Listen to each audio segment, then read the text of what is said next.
Hello, good evening. We're ready to start. The time is 6 o'clock, maybe 5:59. And the regular board meeting of the Santa Maria Avenida School District is now in session. Roll call, please. Mrs. Cordero? Present. Mr. Valencia? Present. Mr. Hollinshead? Present. Mr. Lara? Here. Ms. Cabral? Present. Report from closed session. For items A, B, and C, information was shared. Introduction of interpreters. Our interpreters this evening are Susana Pineda, Benito Flores, and Aida Hernandez. Greeting and support is provided by Karen Ramirez Espinosa, Maria Hernandez, Nacheli Santiago, and Maria Cortez. Pledge of Allegiance. Will one of our team? Oh, will be led by El Camino Junior High. Sharit Madrigal. Ariel Hernandez Vivar, and Anayeli Morelos Vivar.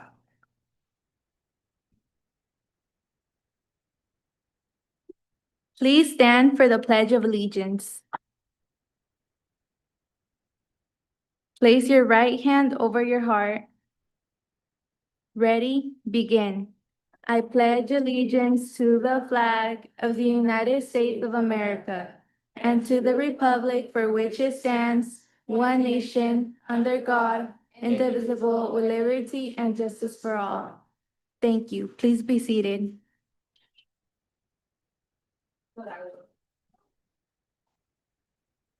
And the inspiration this evening. Oh, hold on. Good evening, Superintendent Dr. McDuffie and members of the board. My name is Shri Madrigal Morales, and I am a web leadership student at El Camino Junior High. I'm joined by Ariel Hernandez Vivar and Anayeli Morelos Vivar, who will translate into Mixteco. This year, El Camino leadership has focused on cultivating excellence, building school spirit, spreading positivity, and creating opportunities where all students belong, have a voice, and can contribute. One way we do this is through school-wide monthly competitions. Homerooms earn points for participating in spirit days, lunchtime activities, and events. This encourages involvement and friendly competition across campus.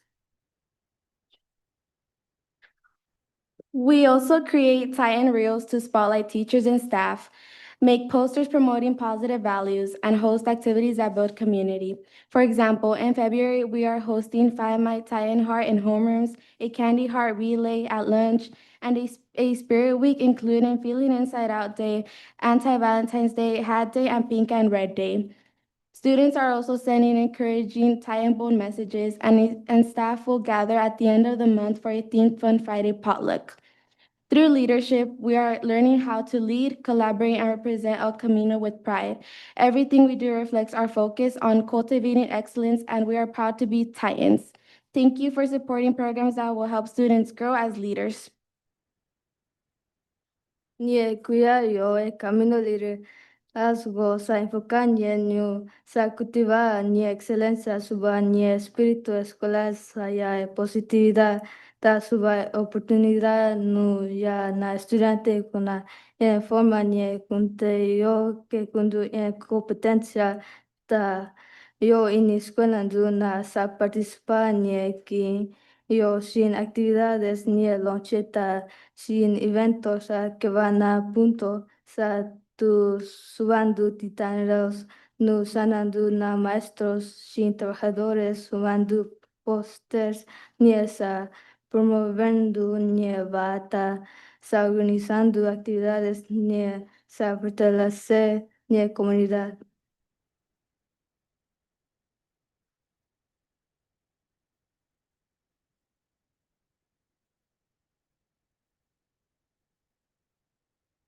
Good evening. My name is Janet Diaz, and I'm an 8th grade AVID student. AVID has helped me cultivate excellence by pushing me to believe in myself while giving me the tools and support to succeed. Through AVID, I've learned how to stay organized, think critically, speak up for myself, and work collaboratively with others. The program challenges me with higher expectations while also surrounding me with the teachers and peers who genuinely want to see me grow. Avid has shown me that college and career goals are possible, not just dreams, and it has helped me develop the confidence, leadership, and perseverance needed to achieve them.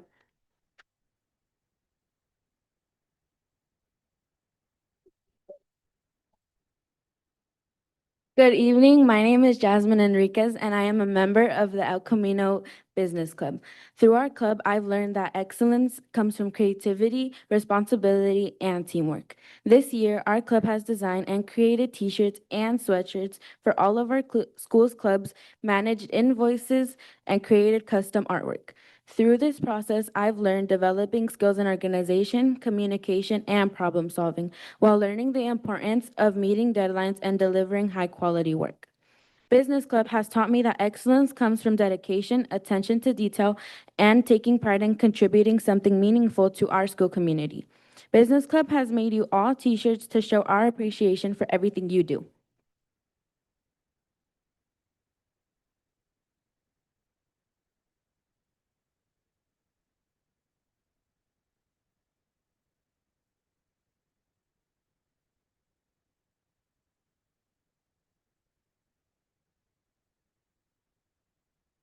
No, oh my.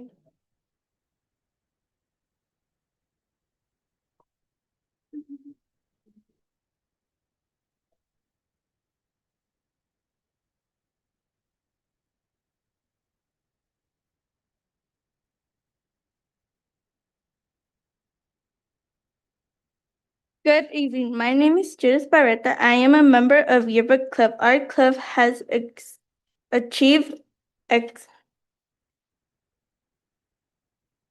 excellence by challenging us to take pride in our work and hold ourselves to a high standard. This year we have learned to work as a team, meet deadline, and take responsibility for telling our school story. We have involved staff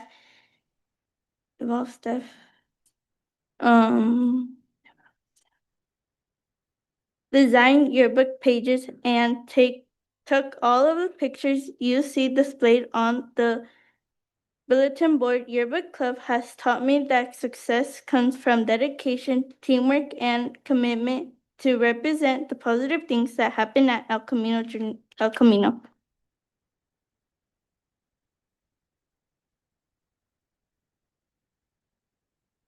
I would like now to introduce our El Camino Titan cheerleading squad.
All right, give it up for those cheerleaders.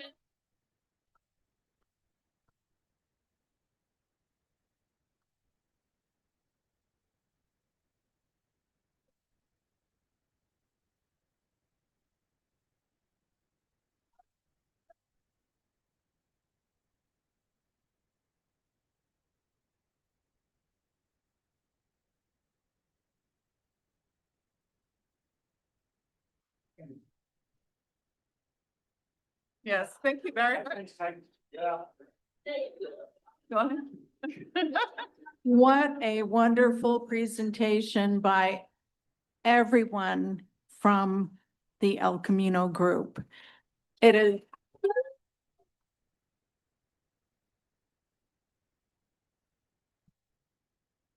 The clubs, the activities, the cheer team, you did an amazing job and have really made me personally feel very, very proud of you all as part of the Santa Maria Bonita School District. Go Titans.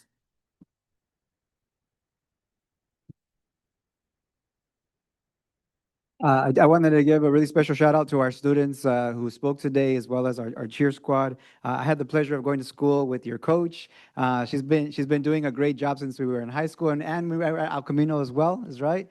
So it doesn't surprise me that you all are thriving when you all are in such good hands. So I want to really thank our staff and our coaches for the work that you all do to, invest in our youth and believe in our youth. And when you do that, like, amazing things happen. No coincidences there, right? So thank you, youth. I wanted to point out some of the wonderful things our students said. That I heard you say we want to represent El Camino with pride. That fills me with pride, as somebody who went to El Camino myself, so go Titans. I heard Mixteco, as well. And it's so wonderful to hear the languages of our community, right, being spoken at school functions. That hasn't always been the case, right? But it's wonderful that we are changing that culture for the better. So thank you for modeling that for us. I heard that Avid promotes high expectations. I thought that was extremely wonderful.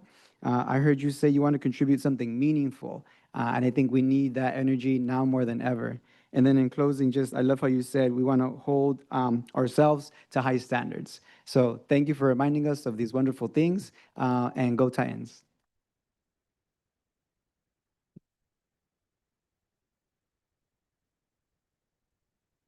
Yes, And thank you to the parents who brought your students tonight. Thank you very much.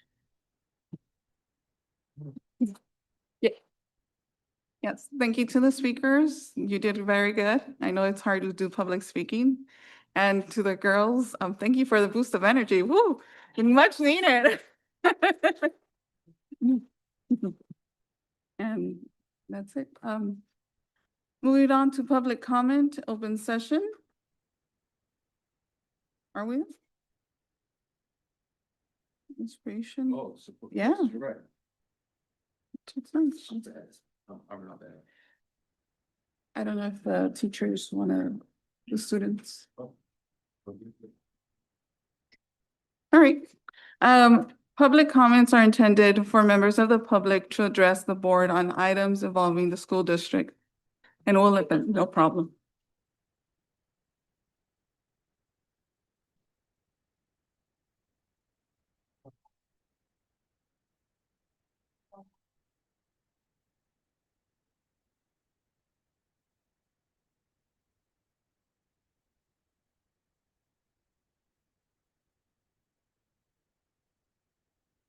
Okay, so the following item, the recognition on the Game Changer Awards was pulled today and will be added back at a later date. Yes. And so that's how we move on to public comment. I'll start again. Public comments are intended for members of the public to address the board on items involving the school district. Comments are limited to 3 minutes per person per subject, and 15 minutes total per topic. If an answer to a specific question is requested, the board president may, if appropriate, direct administration to respond to it in writing. Do we have any public comments on non-agenda items this evening? Yes, we do.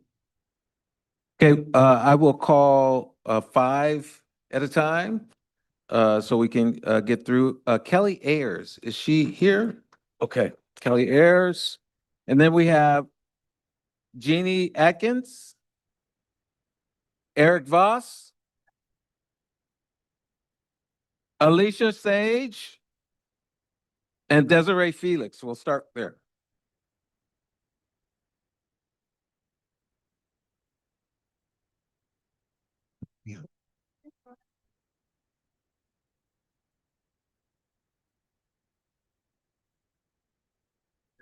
Gotcha. You got it. Hello, okay.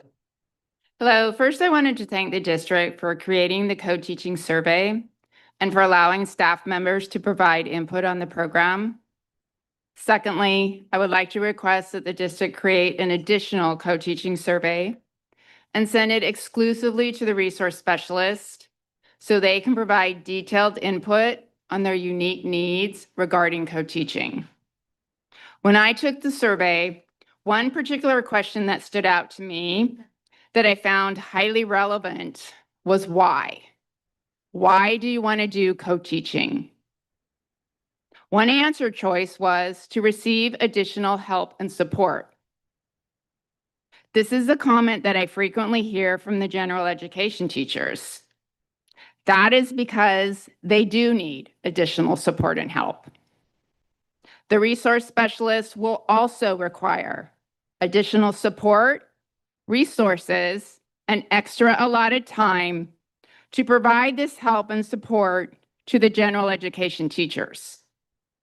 I would ask the district to also research other districts outside of California that have been doing inclusion in some cases for many years, and to ask them what were the resources they provided to ensure their teachers were successful. And most importantly, what was the cost of funding those resources?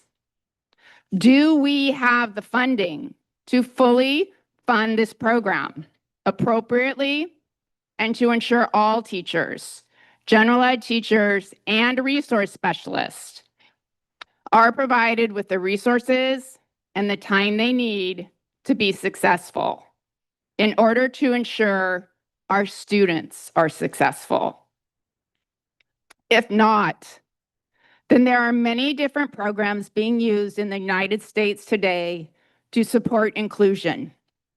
One of them being the consult method, which over 15 states are currently using and have been using and have established appropriate ed code on their programs.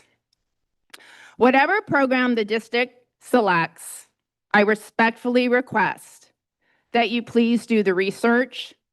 You choose a program that the district is able to fully fund and support the necessary resources to all teachers, and allow for frequent and open communication with the teachers to ensure that they are adequately being supported. This will improve the district teachers' retention. Thank you for listening.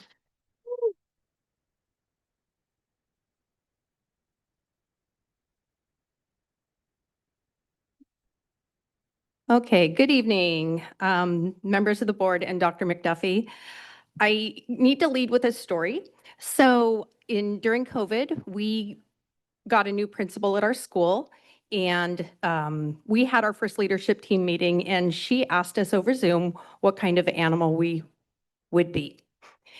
And I don't know why, but I thought I would be a guide dog for the blind, because a guide dog for the blind will do whatever its master says, unless it perceives there's a threat or that it could be harmful in any way. And so I see myself as a protector, and I speak up when I feel like I need to protect. So my name is Jean Adkins. I'm currently a teacher at Tunnel Elementary. I've served in the Santa Maria Bonita School District for 27 years, and during that time, I've witnessed countless changes. From district administration to curriculum, it has often felt like a constant revolving door, one where expectations shift so frequently that no one is quite sure what they're supposed to be doing.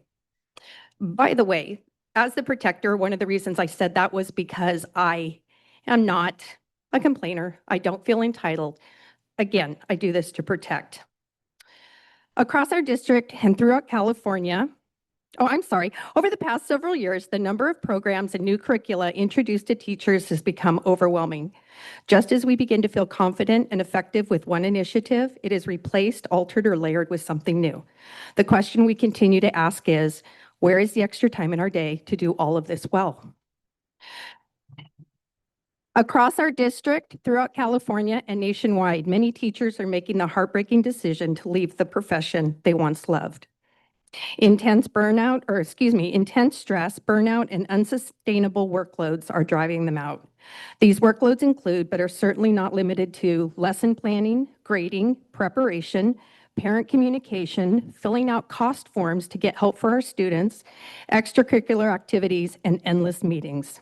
The never-ending list of tasks combined with the emotional exhaustion has destroyed any sense of a work-life balance. Contributing factors include poor administrative support, escalating student behavioral challenges, and a lack of professional respect.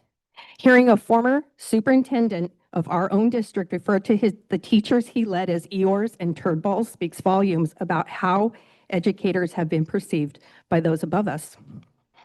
I mentioned stress. Over the past 20 years, I have survived breast cancer twice. During one of my visits, my oncologist shared that teachers make up more of his patients than any other profession. I can also unhappily say I know 10 teachers in this district that have had brain aneurysms, 3 of which I worked with for a number of years. How many people can say that they know that many people that have had brain aneurysms? Stress makes us sick. Stress kills. And yet you don't always see our stress because we stay quiet. We stay quiet because we care deeply for our students.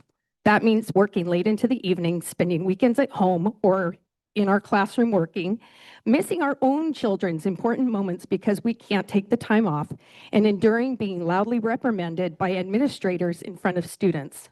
Sometimes that frustration is less about the situation itself and more about the fact that the administrators are stressed as well. It also means being punched, bitten, kicked, or spit on by students having difficult spit on by students having difficult conversations with parents who then file complaints and demand their child be moved because they don't believe us. I'm sorry, the 3 minutes are up and we have, can you wrap it up in a sentence? Okay, last thing I wanted to say basically is I wanted to work my 30 years, but I can't. I no longer want to. I will continue to give my students my very best this year because that is who I am, but this will be my last. Thank you.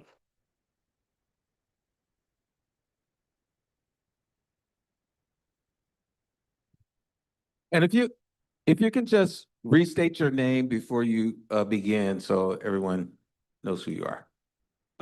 My name is Eric Voss.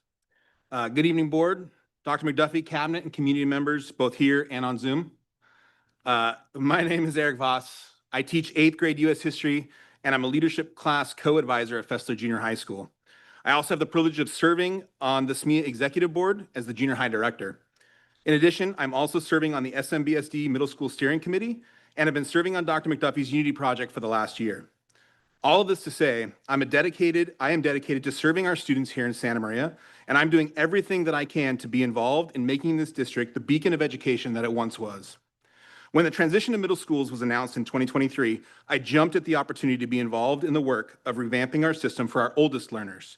I was told that a committee would be built at some point and the work would begin in earnest. That committee has been built and has met twice in the last 2 years to discuss the transition. The last meeting being in September of 2025, in which we worked on a book study about effective middle school models. We were told directly that it was too soon to start thinking about the makeup, design, and structure of the new school. So imagine my surprise when about a month later, one of our amazing district leadership students began telling me about how they were invited to give feedback and ideas about the new school. Is it really too soon to begin talking about this new school, or just too soon to get teacher feedback on the new school? Again, I was told that it was too soon to make any decisions and that this is just a planning phase. Fast forward to December, when I was invited to a feedback session on the new school, only to find myself watching a presentation of the finished design and an opportunity to provide a thought exchange with no meaningful interaction or opportunities to ask questions. Who better to get real feedback from than the people who are in the classrooms doing the work right now? Many of our district leaders and feedback givers have not been in the classroom since our return from COVID. And the truth is that we are not teaching the same children that we were before 2020. The needs of our students today are vastly different from the needs of our students when Livin was being designed. Why is the board allowing district leaders to continue to unilaterally make decisions without discussing with the people currently doing the work with our students?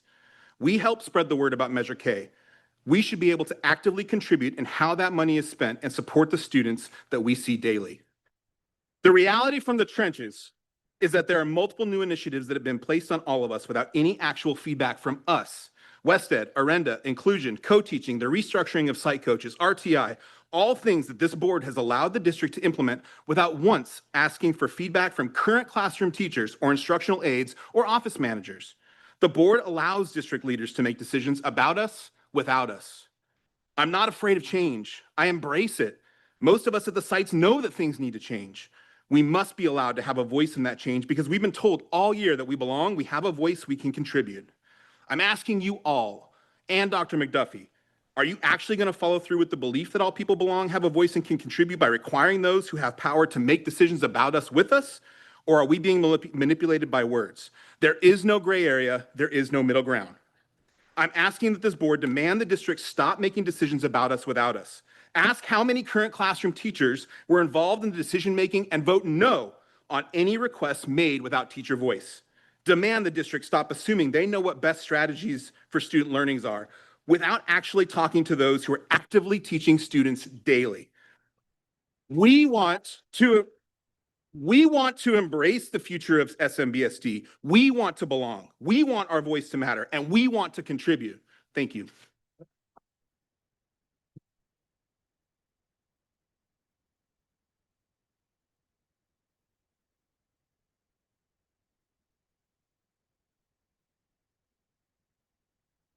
Hello, Alicia, right? Alicia. Alicia. Hello, I am Dr. Sage. Yes. Just 1 minute, just to give this here, sorry. The translators are trying to interpret as you're speaking, so if you could slow down just a bit, that would be great. I did email my speech like 5 minutes ago, so I'm sure they've had time to translate it. Just I kid. Huh? I'm sorry? Oh, okay. I did email it, but maybe I messed up. Okay. Anyway, hello. I am Dr. Alicia Sage, and I'm an 8th grade teacher at El Camino Junior High. As a teacher with a doctorate, the professional development the district has provided has been repetitive, out of touch, and borderline deceptive, according to updates to the state tests and Common Core. It is also extremely costly. This year, WestEd used to train us on better collaboration meetings with peers and help us teach to the test has been paid $1,631,255. No, wait, I'm sorry. Oh, over $1.6 million. Arenda used for, again, teaching to the test and apparently teaching district admin has been paid $912,411. For Arenda, they initially charged $863,826,000, then piled on nearly $49,000 3 other times throughout the school year. So that was 3 requests of about $49,000. Not only are both pedantic to skilled, educated teachers and staff, they also are only perpetuating an antiquated, oppressive education system focused on inequitable tests. Now, as the district considers reshaping the jobs of coaches and RTI teachers who have done transformative work that deserves to continue, colleges are finding entering undergrads cannot read, according to Dr. Stillwagon, Sean, in Psychology Today. If we want the students to have a brighter future, maybe we should make sure they can read first. Additionally, employers today are looking for employees who can be flexible with technology and AI, collaborative, and can problem solve, according to the Harvard Business Review. A test that has not been updated since 2018 will not suffice to prepare students for the collaboration and flexible problem solving of today. I urge the district to reconsider pricey training companies and instead invest in what works. Arenda is bleeding the district dry. The district, in turn, is bleeding educators dry. Thank you. Oh,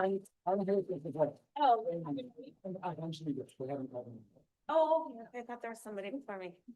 Okay. All right. Hi, I'm Desiree Felix. I'm back. Yes. Again, since May of last year, I planned to come sooner, but actually I put my kids first. So I have been attending their events on the days that you've had board meetings. So I'm here tonight as a call for action again, asking for a reboot of our inclusion program. We are in desperate need of inclusion 2.0 because inclusion as it stands has way too much room for improvement. I have zero training in special education. I've worked in the district since 1994, probably before almost all of you except for Linda. With 28 years of teaching, I'm so ill prepared for inclusion. It's not only the lack of training I've been offered. Wait, have I been offered any? Maybe a little. So we have hired a multitude of people. I saw the numbers somebody just put out last week to offer support for inclusion. Many of these people do not have any training with regards to children or special needs children to top it off. I'm hearing this is a common thread throughout many of our schools, not just my school. Can someone please tell me how what we're doing is even legal? Our plan of action that I've seen so far is employing a bunch of outside agency employees. I call this the warm body approach, as you may recall from the last time.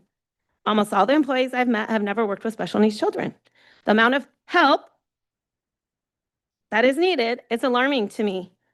And the amount of help that we're getting is alarming to me. What this actually looks like in a school is not something I can really support. We've hired untrained people to work with untrained general education teachers, not to knock them, to support our students who need the most supports. Again, I'm still wondering how this is legal. People with no training, I guess it's guesswork at best, really. Have you watched this in person yet? Have you been in our schools to watch what's happening and how this is actually coming to fruition? The warm body approaches also has a real negative impact on the schools and how this culture of it develops. Once they are there, they tend to one student and completely ignore the existence of the rest. So a student is cursing on the playground or little fires are all around them, and they hear it and they continue on to support their student. They work for one student. While I do understand that may be a mandate, that doesn't mean they should abandon their moral compass and should not support what is happening around them. But you see it on a day-to-day basis.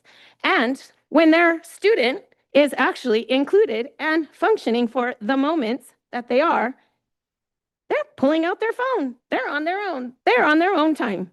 This, if you ask any of these teachers, and what can I get a nod, please? Because that is what we see on a daily basis.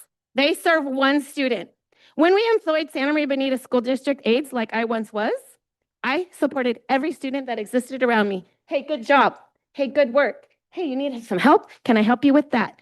Oh, don't do that. That's not what the teacher's doing right now. Nope. You watch what happens when you walk in and you actually take a real good look at how this external employee situation is happening on our school and how it's not the best serving our students and what our students actually need.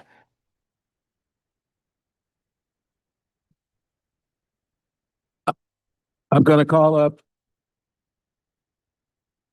Curtis Greeley, Jonathan Patterson. I thought you were actually going to be speaking. You confused me. Kristen Lohr. And then we'll have Francisco Lozano as our last speaker.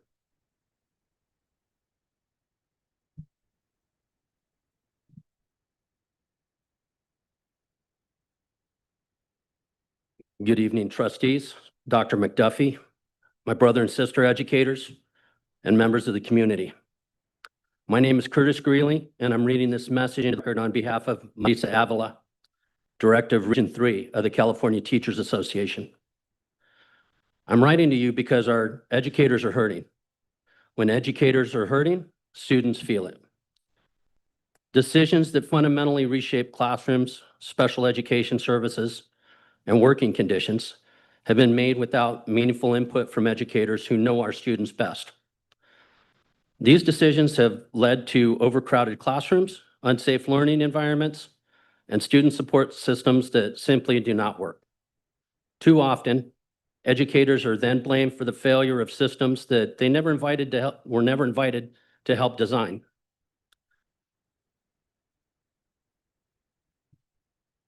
This is demoralizing. It's exhausting, and it is entirely avoidable. Educators are not asking for control. They're asking for respect, transparency, and a genuine seat at the table before decisions are made.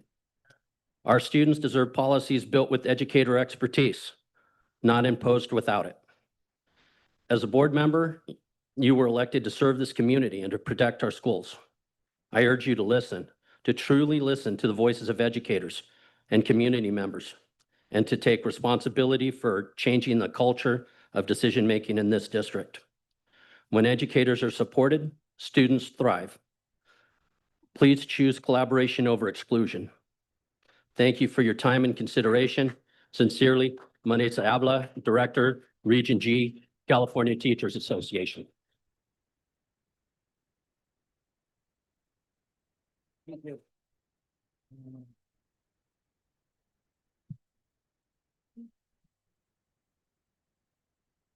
Good evening, esteemed board members, cabinet members, and the greater Santa Maria Bonita community. My name is Jonathan Patterson, and I am an education specialist and math co-teacher at Arianes Junior High. I'm here to talk about the proposed junior high service delivery model guidance for the 2026-2027 school year. At a meeting this past Thursday afternoon, we were shown the guidance and were told that junior high ed specialists provided input in its creation. When I asked for clarification regarding which ed specialists and when they were consulted, I was told that staff from Tommy Kunst had been asked in passing. I am not aware of any ed specialists or SMEA members being present when these guidelines were drafted. This is another example of decisions being made without appropriate consultation and collaboration with the members involved. These decisions hinder and limit our ability to appropriately support our students.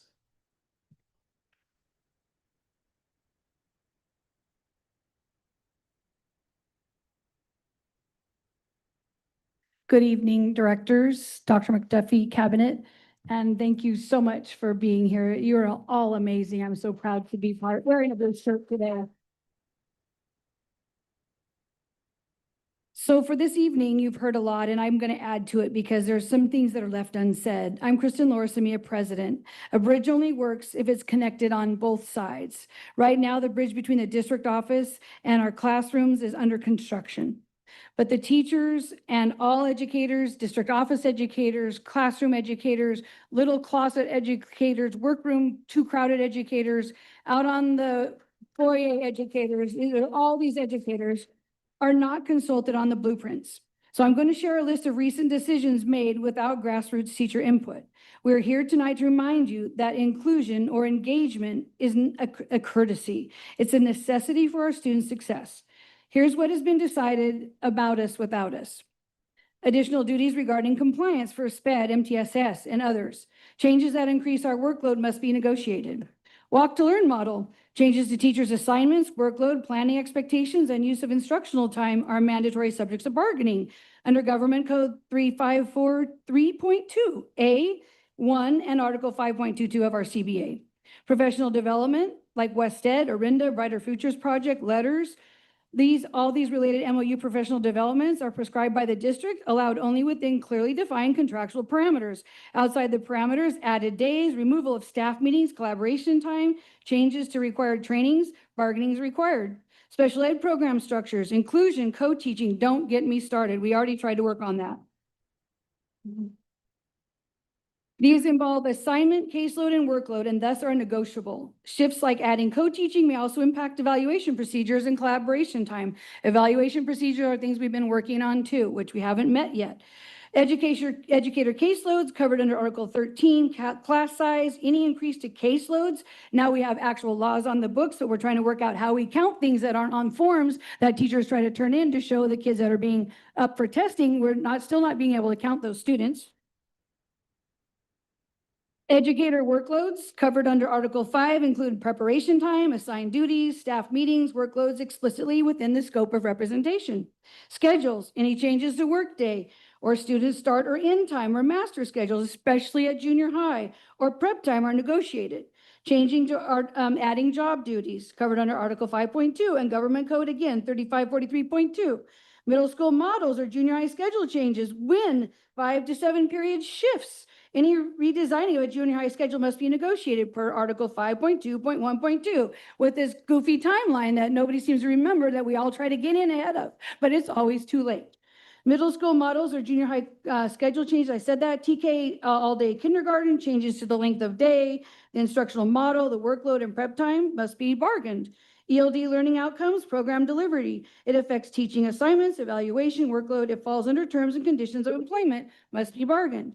Opening a new school, MTSS programs, community schools, school safety and staff, dual learning, dual language immersion, all can be, should be, must be by law negotiated. Thank you.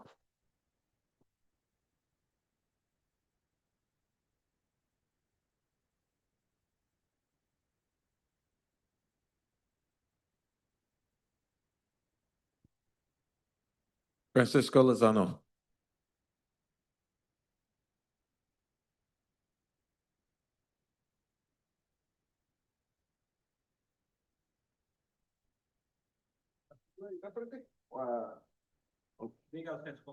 Ok. Estoy muy bajito. Otro año voy a crecer.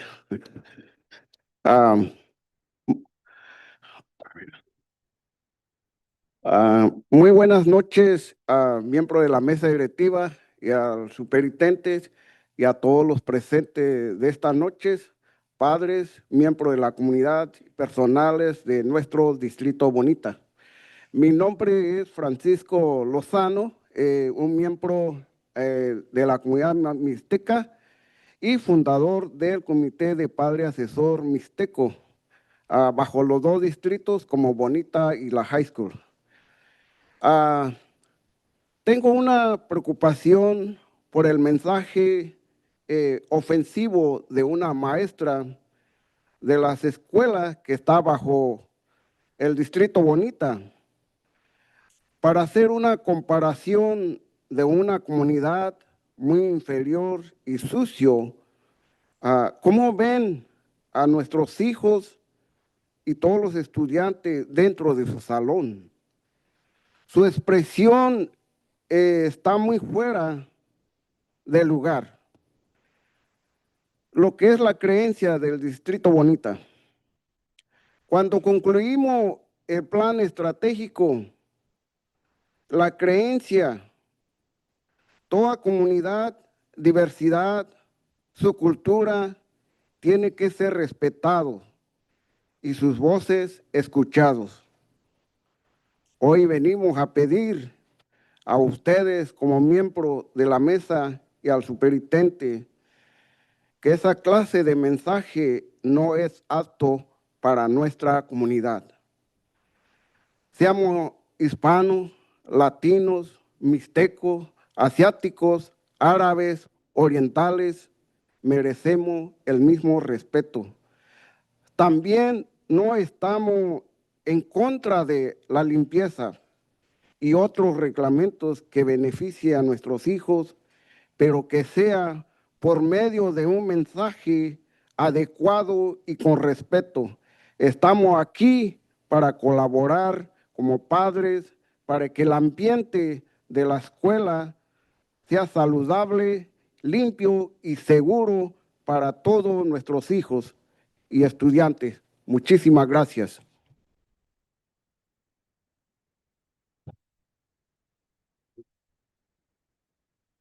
Good evening, members of the board and superintendent, and to everyone present tonight, to the parents, community members, and district staff.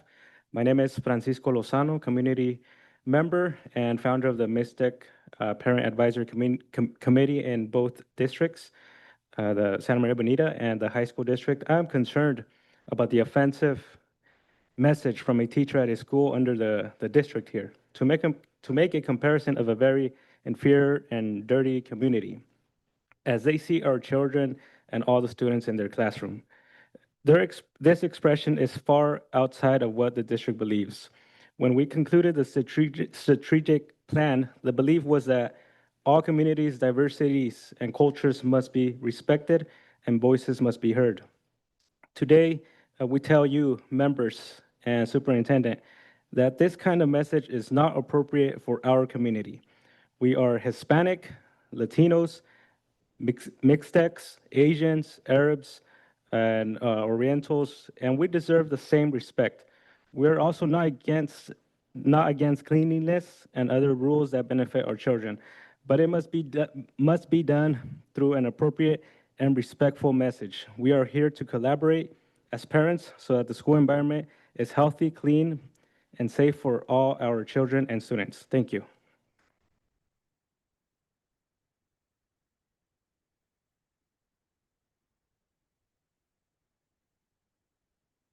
Ya no voy a hablar. That's all we have for comments not on the agenda.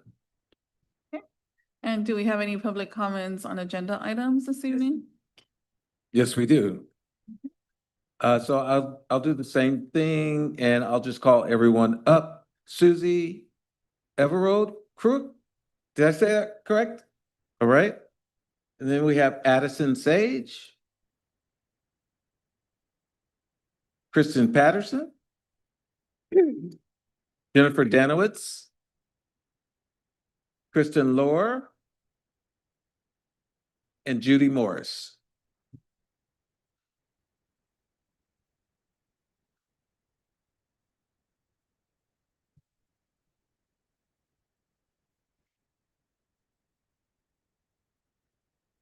Hi, my name is Susie Everett Cook, and I'm the instructional coach at Rice Elementary. Standing next to me is Denise Stevens, our ELD coach, and Melissa Pritchard, our RTI coach, is not here tonight because she has a sick child.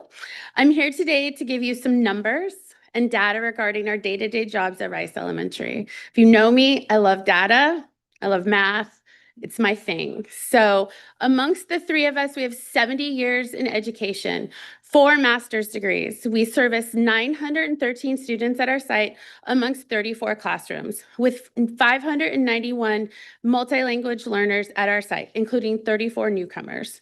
This year, we have covered 72 IEPs so far, 22 staffings and/or safety meetings. We have run 25 cost meetings. 4 years ago, Denise subbed 65 days without an MOU. That means no compensation, additional compensation. 3 years ago, I subbed 65 days while Denise subbed 80 days. For those of you who like math, like me, that's 35% and 43% of our work year spent on unfilled vacancies. Last year, after I was no longer allowed to substitute because of how my position is funded, and Denise had to sub 68 times. This year, she's already at 40. We have helped 35 hours of gate duty, 70 hours of playground and cafeteria supervision because we did not have enough supervision aides, 60 hours working on the district cost forms that were given to us, and many more hours outside of contract hours. Even though we have had all these additional duties to do, we were able to have 17 hours of professional development for certificated staff and another 4.5 scheduled. 5 days of learning in the summer to learn about the vital PLC methods. 36 hours of AVID learning in the summertime, unpaid, to encourage the vision of AVID at our school. 4 hours of professional development with classified staff and 2 more planned. 26 hours of one-on-one coaching with new and experienced teachers and many more planned.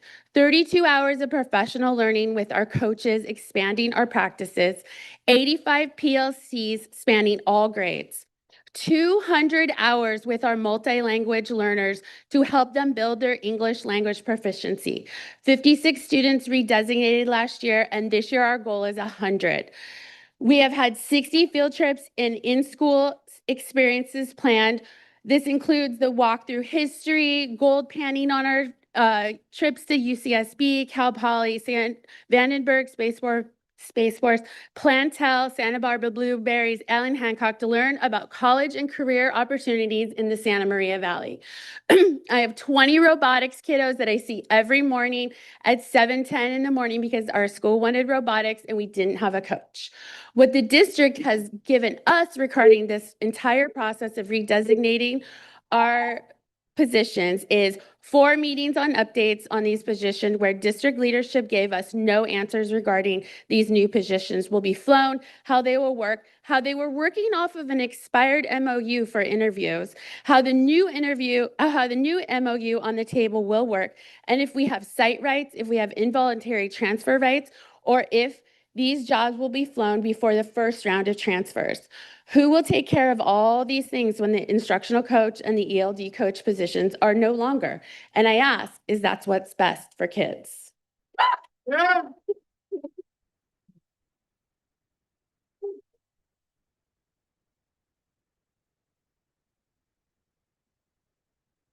It's rare that I adjust the microphone up.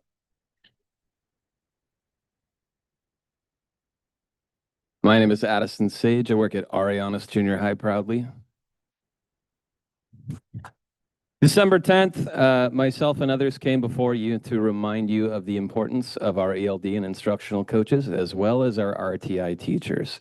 I must once again make this plea to sanity and logic, because every good teacher knows that repeating the reading can sometimes be necessary. The impending vote to warp these positions out of recognition threatens the important work of literacy that this district has been emphasizing nonstop the past few years, and rightfully so. Perhaps the issue is that we do not fully grasp the impact that these positions have on our classrooms. The classrooms these teachers collaborate with have time and time again shown the most improvement on CASP and NWEA tests, the metric that we often point to for a measure of effectiveness. Nina King, our ELD coach, has been working intensely with a student who has been in ELD for 7 years. 7 years. They had never been labeled proficient once in their life. After working with Nina King and Claudia Guillen, the student went from a 184, which is well below national average, to a 222, a score above national average. This is all in the span of about 4 months of work. This increase put them in the 99th percentile nationally for growth, and they passed for the first time in their life. The look of pride on their face when they heard the news today was pretty incredible. They looked for the first time in a long time like they believed in their own potential and possibility. The logical choice would be to endorse and continue this work. The question should not be, do we need this position at this school? It should be, how do we get more people like this doing this kind of work?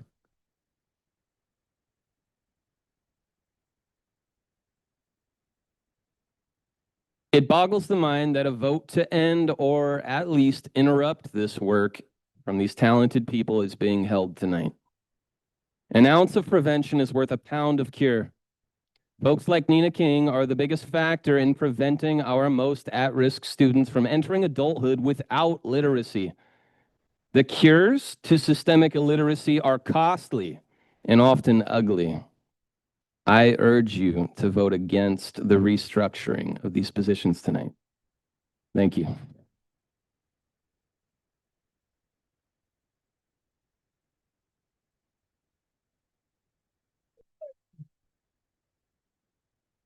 Hi, Kristen Patterson. I'm an intervention teacher at Arian. Oh, sorry. Good evening, esteemed board members. I said my name first and jumped right ahead. I'm an intervention teacher at Arianas Junior High and a leader within SMBSD. I'm speaking again tonight because you're being asked to approve the site coach and AST job descriptions, and I am respectfully asking you to pause that approval. This request is centered on students, school communities, and the values the district has emphasized, this year being the belief that everyone has a voice and can contribute.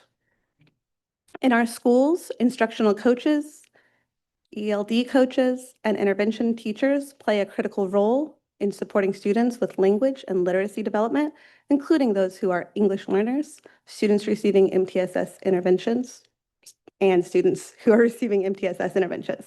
Sorry, these educators provide consistency, specialized expertise, and trusted relationships that teachers and students rely on every day.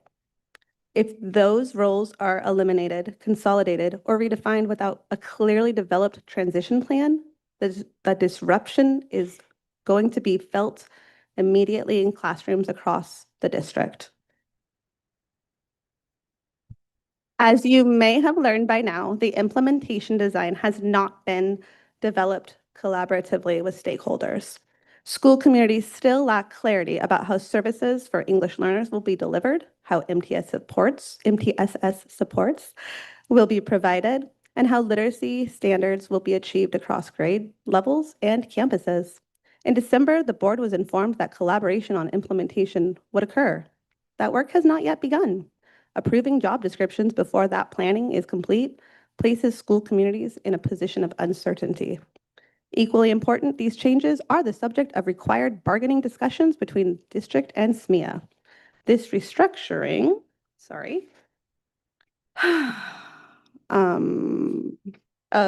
eliminates existing positions, transfers duties into new classifications, and requires experienced educators to reapply for work they are already doing.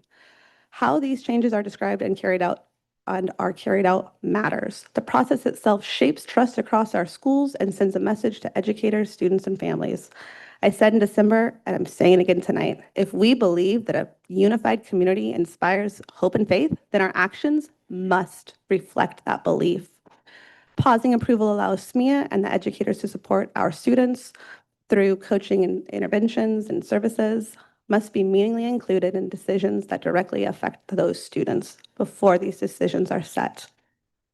SMEA is ready to engage in thoughtful solutions-oriented bargaining. We want changes that strengthen student supports, preserve these services, and respect the relationships that school communities depend on. But that careful work requires collaboration and time. I respectfully ask the board to pause approval and allow this work to move forward in a way that reflects our shared belief in collaboration, unity, and thoughtful decision-making. Thank you for your time.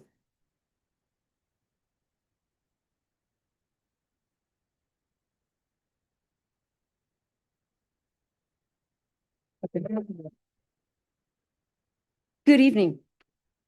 Oh, sorry, I'm going to say it. Yes, I am. Okay, here we go. Okay, good evening, members of the board, Dr. McDuffie, cabinet, and community. My name is Judy Morris, and I teach math at Arianas Junior High for about 22 years. Thank you. Thank you. Okay.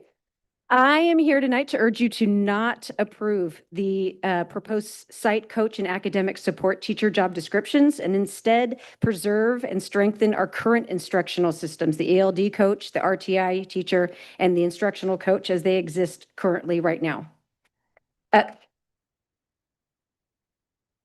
The classroom, from the classroom perspective, these roles are not theoretical. They directly impact student learning every day. Our ELD data and reading scores clearly show that we serve a significant population of students who require targeted, specialized language and academic support. These results do not indicate that our systems should be consolidated or redefined. They demonstrate that they must remain strong, focused, and clearly differentiated. The ELD coach in particular is critical to the success of our ELD programs. This role provides specialized expertise that classroom teachers rely on to ensure language development, is intentionally embedded across content areas. As a math teacher, I see daily how language access determines whether students can meaningfully engage with grade level content. When ELD expertise is diluted or absorbed into a broader role, students, thank you so much, lose access to the specialized support that they need to succeed. That specialized support that Mr. Sage was talking about, and that incredible, how that kid just crazy went up. That's awesome. Okay, RTI and ELD must work together to support students effectively, and right now they do that. These systems are complementary, not interchangeable. The Yeah. The proposed job descriptions risk blurring these distinctions and placing competing priorities into a single role. Supporting students should not require choosing one program over the other. ELD and RTI need to collaborate without being forced to operate at the expense of one another. Thank you. Instructional coaching is also essential. Strong core instruction, it reduces the need for intervention later. Weakening or redefining instructional coaching places increased pressure on RTI and ELD intervention, ultimately makes intervention less effective, and I get really nervous when that timer's on, less effective and less equitable. But for these reasons, I respectfully ask the board not to approve the proposed site coach and academic support teacher job descriptions and to preserve the current ELD coach, RTI teacher, and instructional coach structures that are already supporting students really incredibly for student success. Thank you for your time and for your consideration. Thank you. Thank you. Thank you. Oh my gosh, thank you so much. Good evening, Kristen Lohr, president of SMEA, proud president of these amazing people, educators. I greeted you, but I'll greet you again. Good evening, board and cabinet and Dr. McDuffie. Tonight I stand here fueled by the energy of all the educators and community members who just rallied outside. We aren't just here to talk about policy, we're here to talk about the soul of our schools. Our educators are asked for protections that address real classroom conditions, manageable caseloads, safe environments, and the time necessary to actually plan, collaborate, and teach. Right now, that time is being swallowed by district mandated agendas. When every minute of an educator's day is filled with top-down requirements, there's no room left for authentic planning. Our students deserve this. We're being asked to deliver excellence while being stripped of the time to prepare for it. These requests are research-based, student-centered, and come from the professionals who do the work every day. But while educators are doing the work, the district is failing the process. For years, we've heard collaboration, we're working together, but let's be clear, just informing us of systems is not consulting.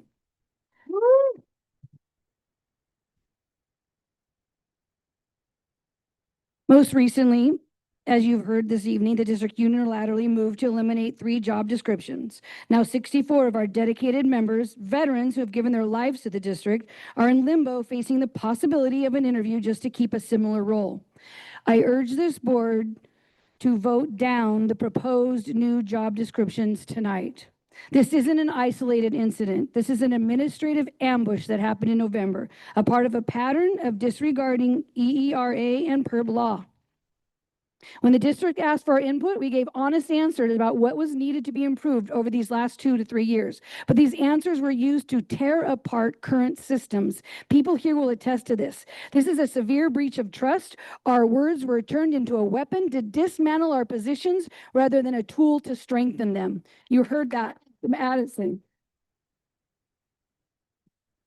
From special ed restructuring to junior high schedules and mandatory PD like West Ed or Rendon letters, the district is acting as if these changes are with their sole purview. They are not. I know I listed them earlier.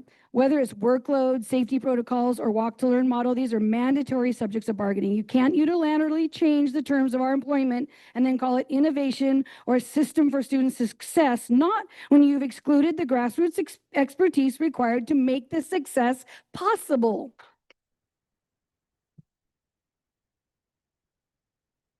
Consultation means engaging as educational partners before, during, and after decisions are made. It means treating educators as partners, not obstacles to be managed. We're not asking for control. We're asking for respect, transparency, and genuine seat where outcomes are determined through collaboration.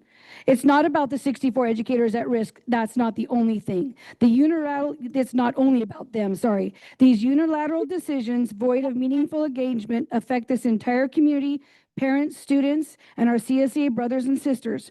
The last sentence. Collaboration is the soul of our school sites. Why isn't it the soul of every decision the district makes? Where meaningful engagement thrives, students thrive. Our students deserve nothing less. Woo! Thank you.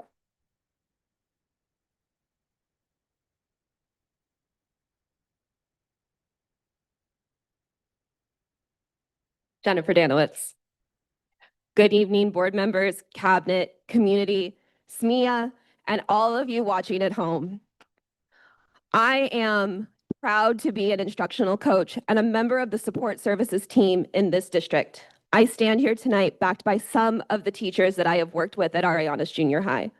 I am also a member of Dr. McDuffie's Project Unity, and I have the pleasure of serving as the SMEA Support Services Director. I am here tonight to advocate for our members and our students by urging you not to approve the proposed job descriptions for the site instructional coach and academic support teacher. I do not make this request because I resist progress. I believe deeply in progress, progress that is thoughtful, collaborative, and worthy of the students we serve. I support change that is done with educators, not to educators. And I am committed to creating extraordinary opportunities and outcomes for every student in this district. My concerns tonight are grounded in the district's own adopted and published beliefs. At this moment, administration in Santa Maria Bonita School District is not fully living these beliefs. The rollout of the site coach and academic support teacher job descriptions occurred without authentic educator voice or association involvement and fell short of honesty and integrity. This approach is antithetical to Dr. McDuffie's stated intention of flattening systems and moving away from top-down decision-making. A unified community cannot be simply declared. It must be practiced, and it must be practiced by honoring the knowledge, experience, and perspectives of every professional working in service of our students. Since December, coaches, RTI, and classroom teachers have testified to the vital work happening every day and have provided data that shows student success is not accidental, but the result of intentional, collaborative, site-based systems. These successes exist because educators are committed to this work. Dismantling and restructuring positions that are already producing results is not the path to better outcomes. Progress comes from strengthening what works and improving what needs growth together. Teaching and learning has framed the restructure as a response to a failing system, but the equitable response to unmet need is not to abandon the system rooted in success, it is to cultivate it. Dedicated site teams are improving Tier 1 and Tier 2 instruction, moving students out of ELD, and supporting students who once could not read, but can now access content and opportunity. These outcomes are built on the stated district values of trust, respect, and relationships. That was a really fast 3 minutes. Approving these job descriptions without meaningful collaboration will create unintended consequences that harm educators and harm students. More than 60 educators will be required to reapply for work that they are already doing and doing well. Many successful site teams will lose academic support. Staffing will have to support them at the school sites and support 50% of a teacher's salary, which takes funds away from all kids and funnels it into something that we can do better as a district to support financially and continue to support the teachers already doing the work and keeping at least 2 academic supports on every school campus. And classroom teachers will be asked to do more. This is a regression, not progress.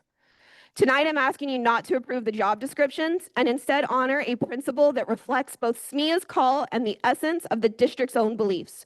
No decisions about us without us. Yeah.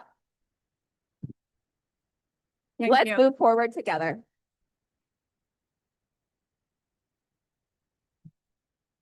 So, yeah. Great, thank you. Next item, approval of agenda as presented. The discussion item 12, a Measure K Citizens Oversight Committee Annual Report to the Community 2024-2025 will be pulled this evening to be added at a later time.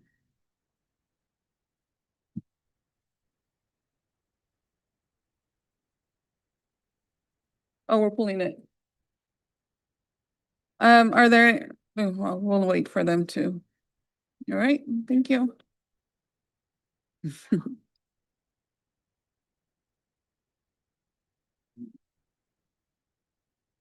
Okay. Are there any questions regarding agenda items? No? May I have a motion to approve the agenda as amended? So moved. I'll second. It's been moved by Mr. Hollinshead and seconded by Mr. Valencia to approve the agenda as amended. Roll call, please. Mrs. Cordero? Mr. Valencia? Aye. Mr. Hollinshead? Aye. Mr. Lara? Ms. Cabral? Aye. Motion passes. Item 10, consent items. Actions proposed for the consent agenda are consistent with adopted policies and approved district practices and are deemed routine in nature. They will be acted in one motion without discussion unless a board member requests an item to be removed. Are there any questions regarding the consent agenda? May I have a motion to approve the consent agenda items? I'll move to approve the consent agenda as presented. I'll second. Okay. It's been moved by Mrs. Cordero and second by Mr. Lara to approve the consent items as presented. Roll call. Mrs. Cordero? Aye. Mr. Valencia? Aye. Mr. Hollinshead? Aye. Mr. Lara? Ms. Cabral? Aye. Motion passes. Item 11, action items. A. The second reading and approval of the site coach and academic support teacher job description, Dr. Castillo Schiffer and Dr. Salcido. Oh, and Ms. Lonchevu.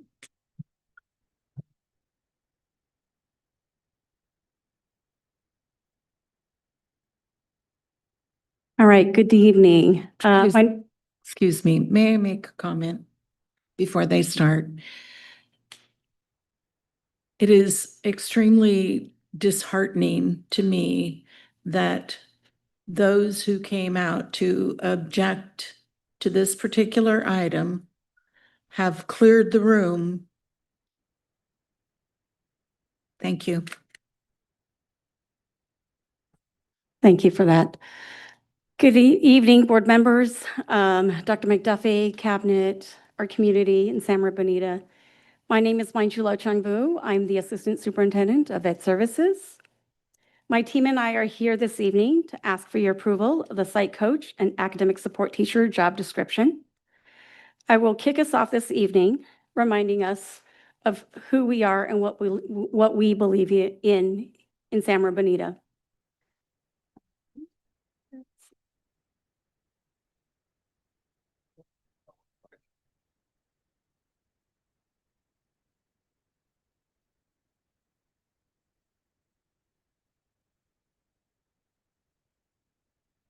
All right. So here in San Bonita, our mission is to ensure every student flourishes by discovering their passion and purpose, exercising self-determination, and developing the skills to reach their maximum potential through a student-centered culture. I'm going to just let this sit with you for a few minutes. Please take a look at this data. This is data from the last 5 years, but recognizing that 2021 was during COVID, so we did not test.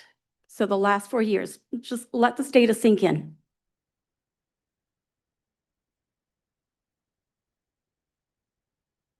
This table here reflects the last 4 years of comparable CAS data for both English language arts and mathematics.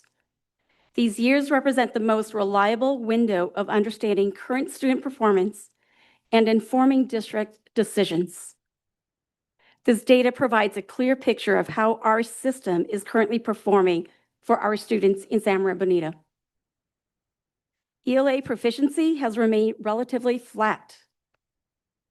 staying in the mid 20% range for the last 4 years.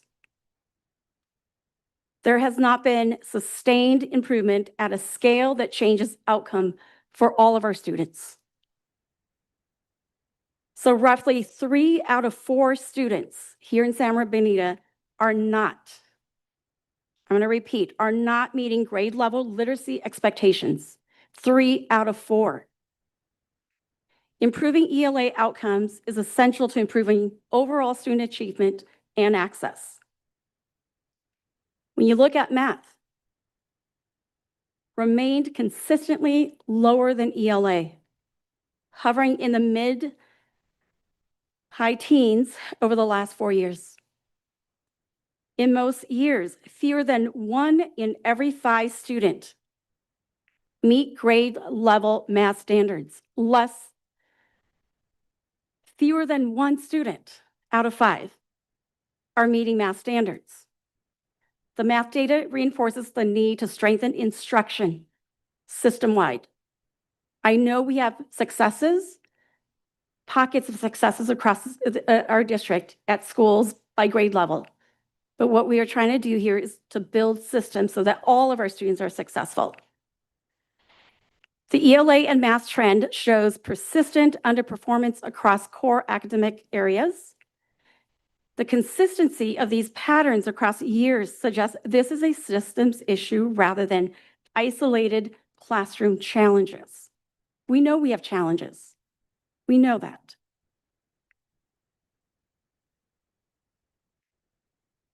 We have to do something.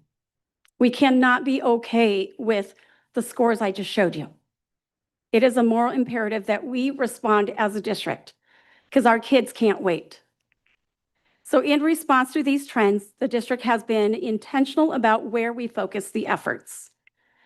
We have prioritized curriculum alignment in English language, arts, and math so that students experience consistent expectations across classrooms and schools. We are developing common assessments to clarify what students are expected to learn and to give teacher teams, meaningful information so that they can monitor progress. We have strengthened professional learning communities so that teachers can collaborate around instruction and student work. Together, this work established the foundation for improvement and allows us to move from isolated efforts to a coherent system focused on student learning. Please mention that teachers are involved in each and every one of those activities. Yes, they are. This is designed in support of our teachers at the site level. So why the instructional support model? Why does it matter? Aligned curriculum and strong PLCs are essential, but they do not improve student outcomes all on their own. They require intentional site-based instructional support to translate planning into classroom practices. The site coach and the academic support teacher, this model is designed to do exactly that, to support the implementation of aligned ELA and math instruction, strengthen the effectiveness of PLC, and ensure equitable access to instructional expertise across all schools. It doesn't mean that all the investment we've put into letters training, it doesn't mean we stop doing any of those. Those are the tools and the skill set that we have built with our teachers so that we can get to this place where we have common assessments, kids know what they need to learn, teachers know what they need to teach, and then creating that space during PLC to look at data that will inform instructions and look at instructional strategies so that we can make real impact on student achievement. So in short, this model supports our systems where teaching and learning actually occurs in the classroom every single day. And why moving forward now is necessary. Again, I take you back to that first slide of our data. It's now. Slowing down or pausing implementation at this point would limit our ability to fully leverage curriculum alignment and PLC structures that are already in place. Maintaining the current support model would risk fragmentation and continued inequities in accessing high-quality instructional support across all of our schools. Moving forward now ensures that the system built through the Bright Futures Project, aligned curriculum, common assessments, and PLC processes are supported by a coherent, site-based instructional support model. The district is responsible for making instructional and organizational decisions that aligned with board-adopted priorities, our LCAP goals, and the Bright Futures Project. The district remains committed to collaborating with educators and our labor partners on implementation matters that impact working conditions, including role clarity, scheduling, and supports that allow staff to successfully carry out their work. Implementation will be monitored closely with opportunities for feedback and refinement as the model is put into practice. Like in the classroom, we always have to monitor and adjust, right? There isn't a perfect plan, and we put our best foot forward with the information, the research that we have, but we will have a process for feedback and refinement because that's what we do as educators. District leadership remains accountable for ensuring that this structure strengthens instruction, support educators, and improve outcomes, again, for all students.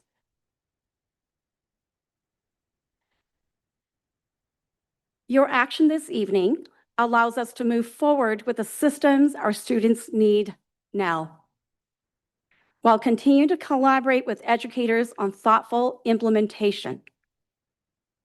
So with me tonight, I have Dr. Tammy Castillo-Schiffer and Dr. Katie Salcido. They are here with me this evening to provide all of you with an update on the progress that we have made since the December board meeting where we brought the job descriptions to you for the first reading. So I will turn the mic over to them and I will be back at the end.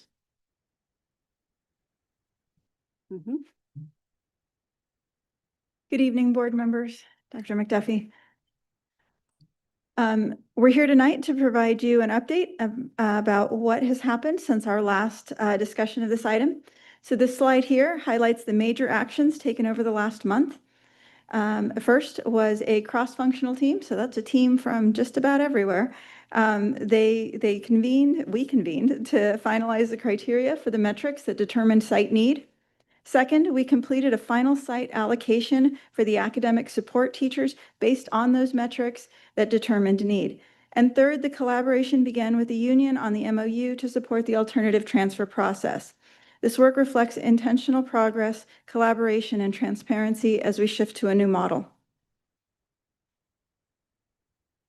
Again, when we came to you last time, we wanted to talk about why and the significance of need. As a district, we see the significance of need, as Ms. Lo Chung-Vu pointed out to you. Approximately 3/4 of our students are not performing at grade level, and fewer than half of our English learners are making adequate progress toward that language acquisition. And we know that that is the basis for all other academic achievement. We must address the inequities that exist across sites. And of course, this model is going to support the system required to make the Bright Futures Project successful. To ensure that the model reflected site needs, we engaged deeply with important groups, and Dr. Salcido will share that work. Thank you, Dr. Castillo-Schiffer. So the journey of our work, prior to the first read, we had feedback sessions that influenced changes to the job description. Dr. Castillo-Schiffer and I met extensively with teachers, coaches, site admin to get their input, and those changes were reflected in the first read.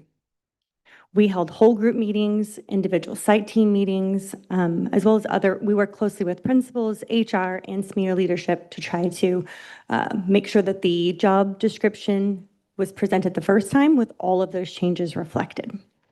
Since the first read, between then and now, we have met with a committee regarding the AST allocations by site, which we'll go over those details in just a minute. We met with SMBSD regarding the alternative transfer process MOU and have a tentative agreement that they are now putting out to their membership. We've worked with HR regarding the transfer process to get more clarity. And we also met with RTI teachers and coaches just to answer additional questions that they had. This has been a very collaborative and interactive process as we continue to refine the details of this transition.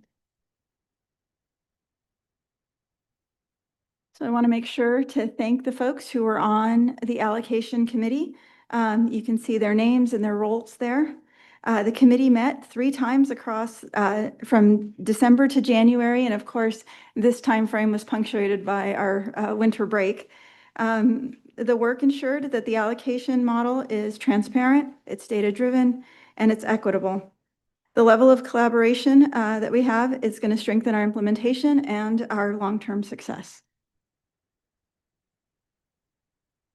So what was that work result in? The considerations for AST allocations, there were some deep, long conversations about what metrics would be used to determine a site's need. The final elements to be considered include English learners. This would be the total number of English learners on a given site. Inadequate LPAC growth. This would be the total number of English language students who are not making 1 LP level growth each year. The number of LTELs, that's our long-term English language learners, and that tends to happen about in junior high. It's time in the system. They've been an EL for long enough that now they're tagged as an LTEL. You'll notice that there are elements for each kind of grade span. So that number really is for junior high. The next column there you'll see is at risk for LTELs. This is a category for students who are on the verge of becoming an LTEL, typically normally around 5th or 6th grade. Newcomer students, this would be the total number of newcomer students at a school site, only when the school site does not have a newcomer teacher. This was some extensive conversations with the committee, and the final decision was that if a newcomer teacher is being allotted to that school to serve the needs of those newcomers, then the number of newcomer students would be taken out of the final calculation for that school. The next category is SBAC scores. This would be the total number of students who are achieving a 1. They're scoring a 1 on the ELA SBAC. That's our state standardized test, and 1 is the lowest level to be scored. The next category is the reading difficulty risk screener. The other categories included grades 3 through 8. So the reading difficulty risk screener is really just for our youngest students. That's grades 1 and 2. These would be students who are testing at risk of having a difficulty for reading.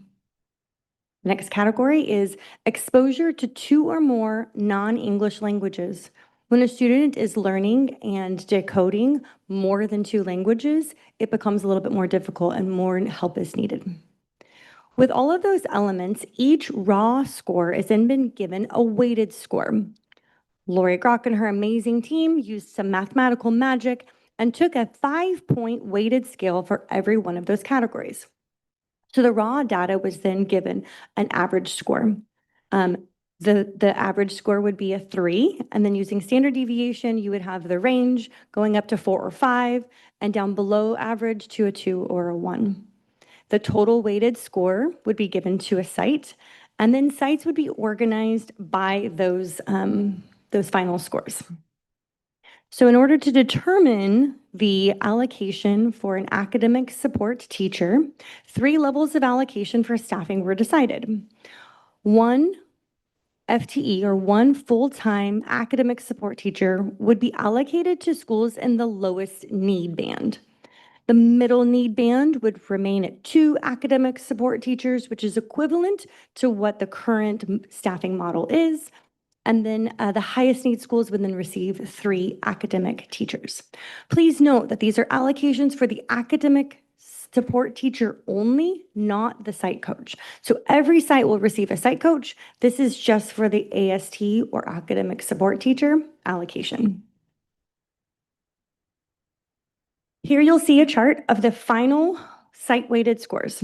On the left, you'll see the lowest need band of schools. The left column is their final weighted scores based on the... Sorry. No, you're fine. To the previous slide.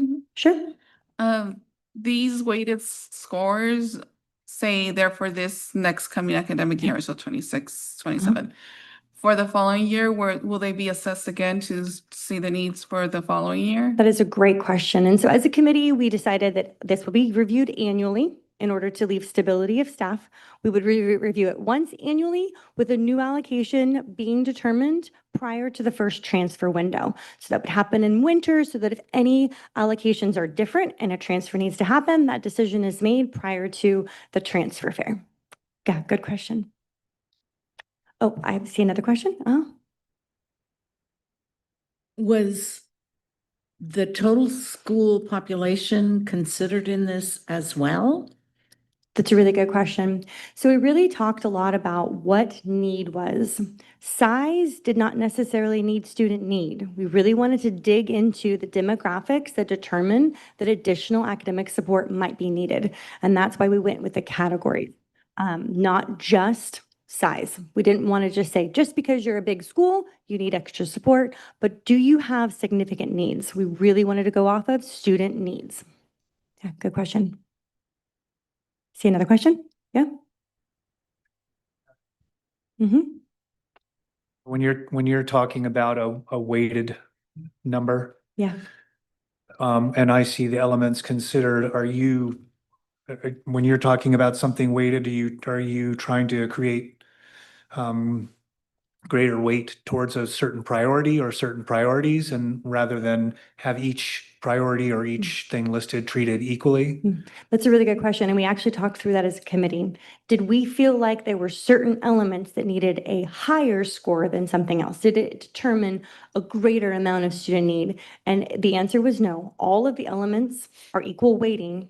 They just have a scale of 1 to 5 each. So each of the scales are equal, 1 through 5 for each element.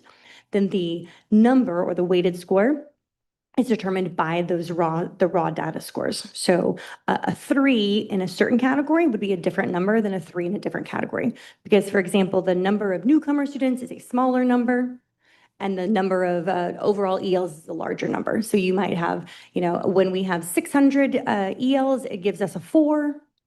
When we have 22 newcomers, it gives us a 3. But it's not really a weighted system then.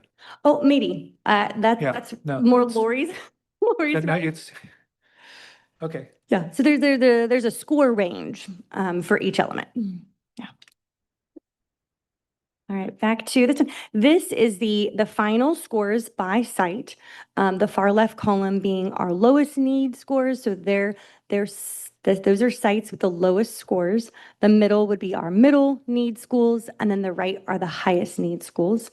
You'll see their total scores listed to the left of the school name. Those 4 schools highlighted in yellow, and it's very faint on the screen, I see that now.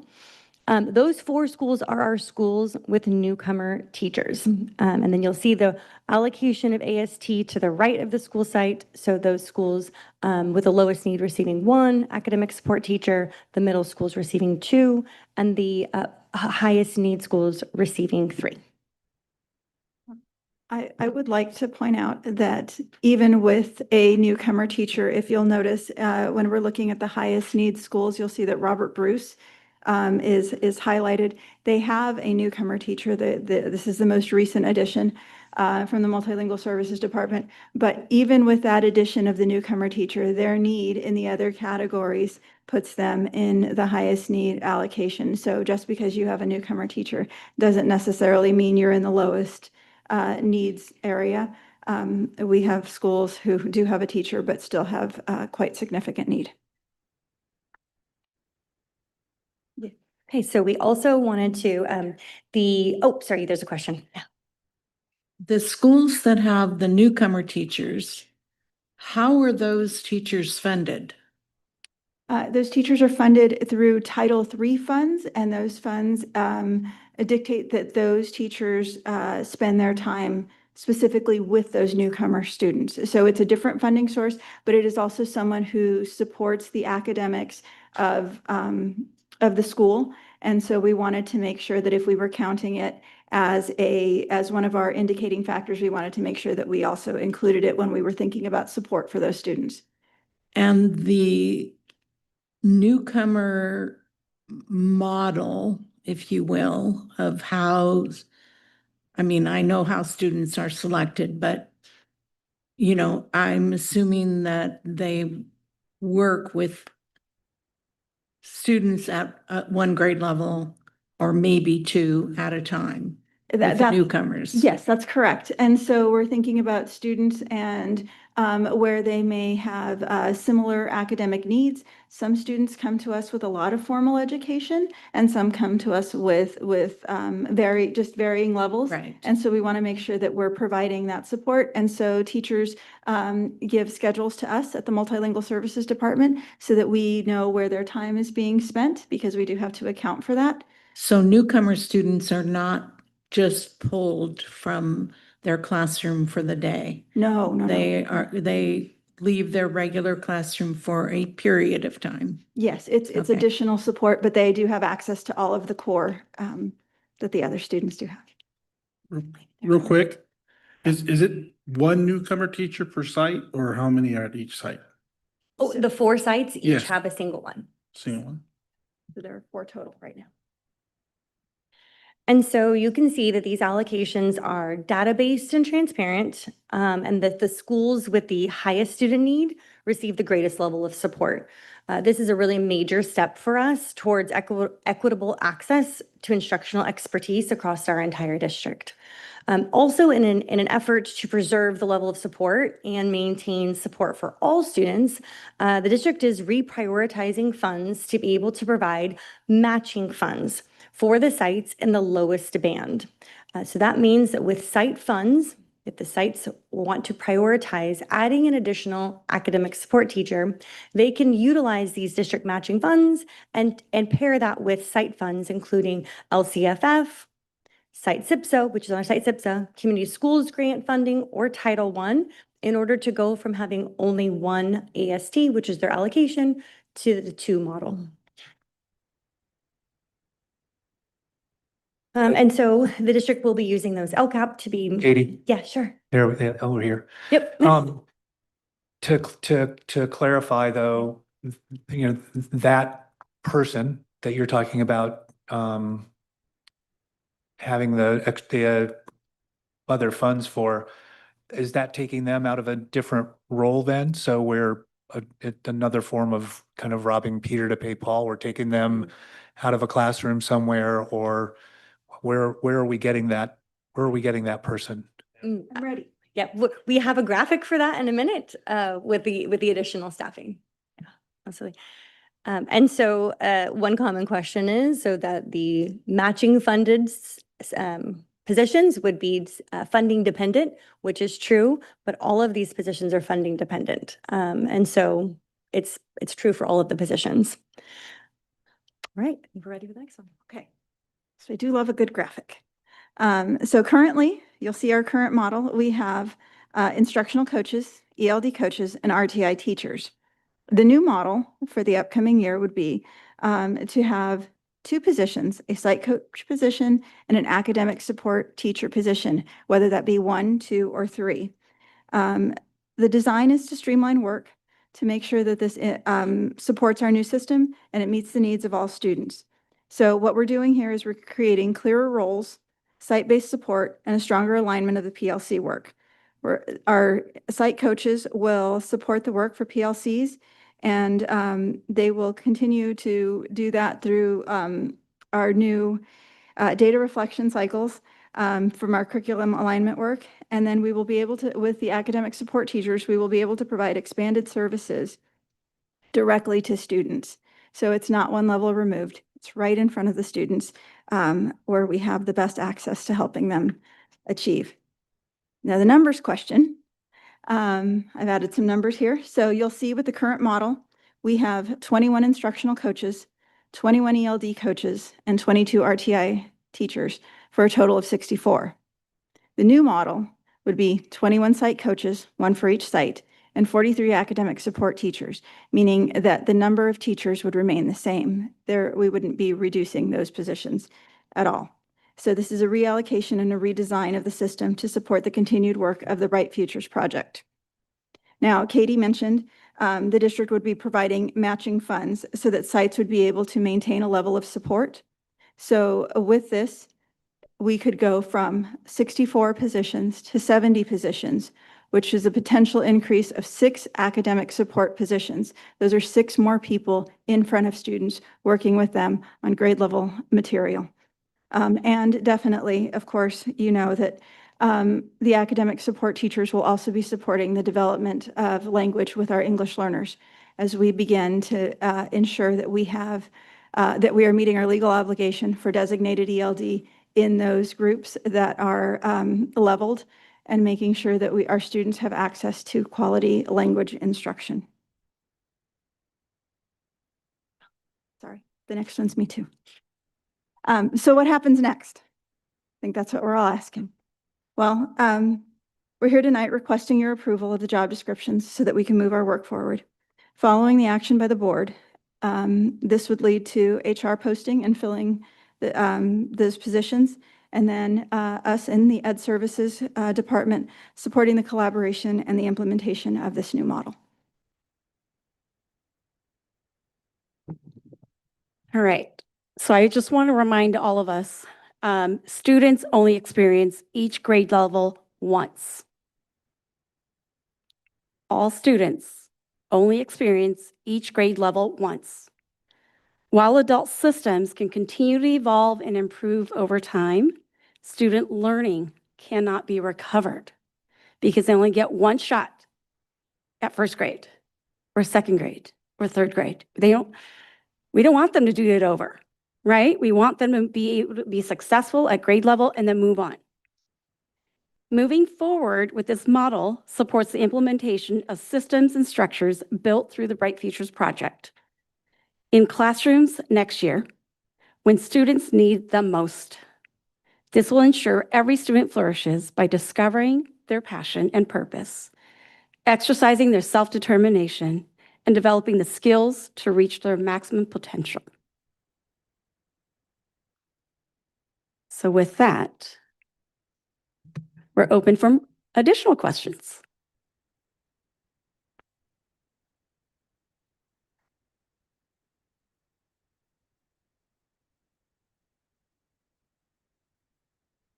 Go ahead, Mr. Valencia. Thank you very much for this context. This definitely helps to make a bit more sense of the why, especially the why behind it. One of the concerns that we've heard from staff is that they felt like they've been not consulted, that they've been left out of the process. You know, what is how do you respond to that concern? I think, well, I can go back to our slide and share with you the number of meetings that we had with folks, and then our committee who sat with us as we determined what those metrics were, sat collaboratively with us. And it was their voice was important in the room. And I think that the process was transparent, and it valued the input that each one of these people had. We did our best to ensure that we had a cross-section of the folks who did these jobs, and big schools and small schools and junior highs and elementary schools. I believe that we worked very hard to make sure that they did have a voice in this, in addition to the meetings that we had individually at sites and with large groups. And then my follow-up question would be, can you go back to the slide where it had the threes, the twos, the ones in terms of the different sites? So my understanding is clearly that if the number is at 3 by Robert Bruce, 3 by Fessler, it's because they have a greater need for more staff, and therefore that's why they're being placed there. Whereas our current model is kind of just spreads everybody out equally without keeping in mind kind of like the equity case, if you will, right? We go where the need is greatest, right? And the best resources and time and staff there, as opposed to what the current model is. Is that accurate? That's absolutely right. Right now, we have a model that is equal, where everyone gets the same thing, and it's not based on need. This is a shift in that model where we recognize that some schools have greater need, and we want to be able to serve those students. Thank you.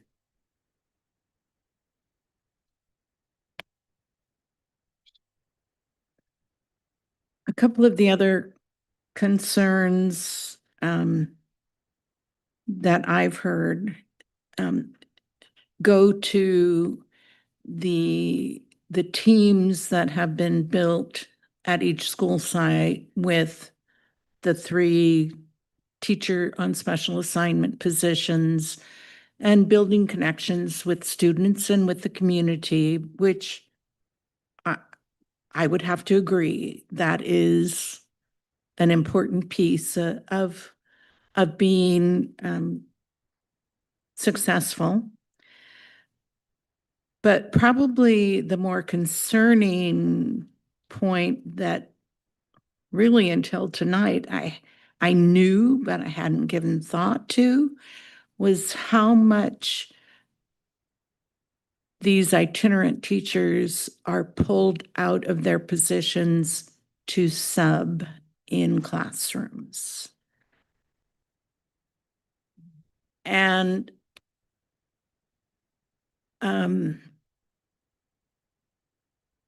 then on, another more personal thought is space, at school sites for the teachers, the itinerant teachers to work in, which, no matter what plan is being used, I guess my assumption is, each site has worked that out. And then my other question really goes to, I know principals were consulted. How much, I don't know how to even word this, I get how much importance or value was taken into consideration for that? And by that, I mean, and I'm trying to put myself back into the role that when I retired, when I was a site administrator, and knowing how important, for me to have teachers, effective teachers in those support positions. Have principals been able to provide any insight or feedback regarding that? That's a lot of consideration. Oh, which one to tackle first? There's a lot of questions. I can start with the principal question since that's the last one you asked. And so I think there are varying opinions based on sites. Throughout the last few years, we've had many conversations with principals who are at the higher need sites, consistently talking about how they're unable to serve all the needs, how their wait lists are so big, absolutely in tears about how they're supposed to meet the same number of needs with greater number of needs with the same staff. One principal used the analogy of everyone being given a turkey to feed their family for dinner. She's like, their family is only a family of 5. I have a family of 20, but you only gave me 1 turkey, just like everybody else. And I thought that was a really great story, because until you're living it, until you're every day in a school with that many needs, you don't realize how big of an impact it is to have the exact same staffing as everyone else. I would say our lowest need schools definitely are not happy with this new model because it's taking away their staffing in their eyes, and they like their teams and they want to keep the same staffing. My response to that is I wish that we had funding to give that staffing ratio, that level of staffing to every site. If we did, we actually probably would be at the model that we're looking at. If they do the matching funds and sustain their current level of staffing, and then the other schools get more because they have the higher need, we'd actually be meeting the needs where they are. And so that's been kind of an interesting conversation because everyone is in a different place. I'm trying to remember all of the questions. The Oh, the subbing subbing question. question, Yeah, maybe between Pete and I, we can kind of tag team this one, but so just to clarify the subbing situation, we have our instructional coach, we have an ELD coach and RTI coach. So the only coach position this year under the current MOU that is subbing is the ELD coach. And that is because the funding tied to those positions is through LCAP. The instructional coaches are funded through Title I, so we can't pull them to sub. We preserved the RTI teacher and did not add them into the subbing rotation because 2 years ago, we rolled out the RTI positions and the integrity of implementation. We wanted to make sure that there was time for the RTI teachers to work directly with students so that we can see what the impact was. So this is a larger systemic problem, not just in San Maria Bonita, in terms of just the sub shortage. And so Pete, anything else you want to add? Yeah, and we currently have an MOU that's in place, but these new positions are not in that MOU. And that MOU that we currently have in place is set to expire at the end of the school year. And that would be something we would have to renegotiate and relook at.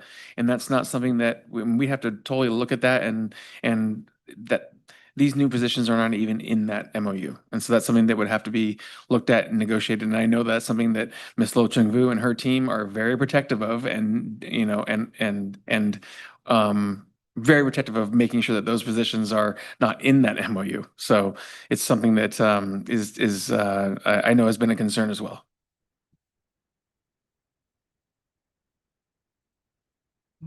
So if you, I don't think we probably need to see the slide again, but the number of those schools that have just one, AST, I believe it was, are those schools in jeopardy then since they only have that one, of having that person be pulled to sub if they choose not to use the matching funds to get additional staffing?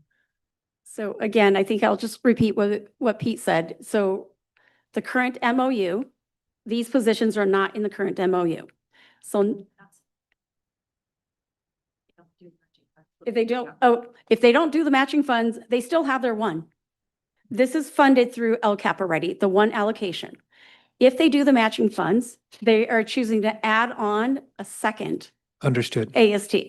And so that second position, from the district, we will fund 50% of that 0.5, and then site would match the other 0.5. And there was a slide that showed the different funding sources that site can pull from.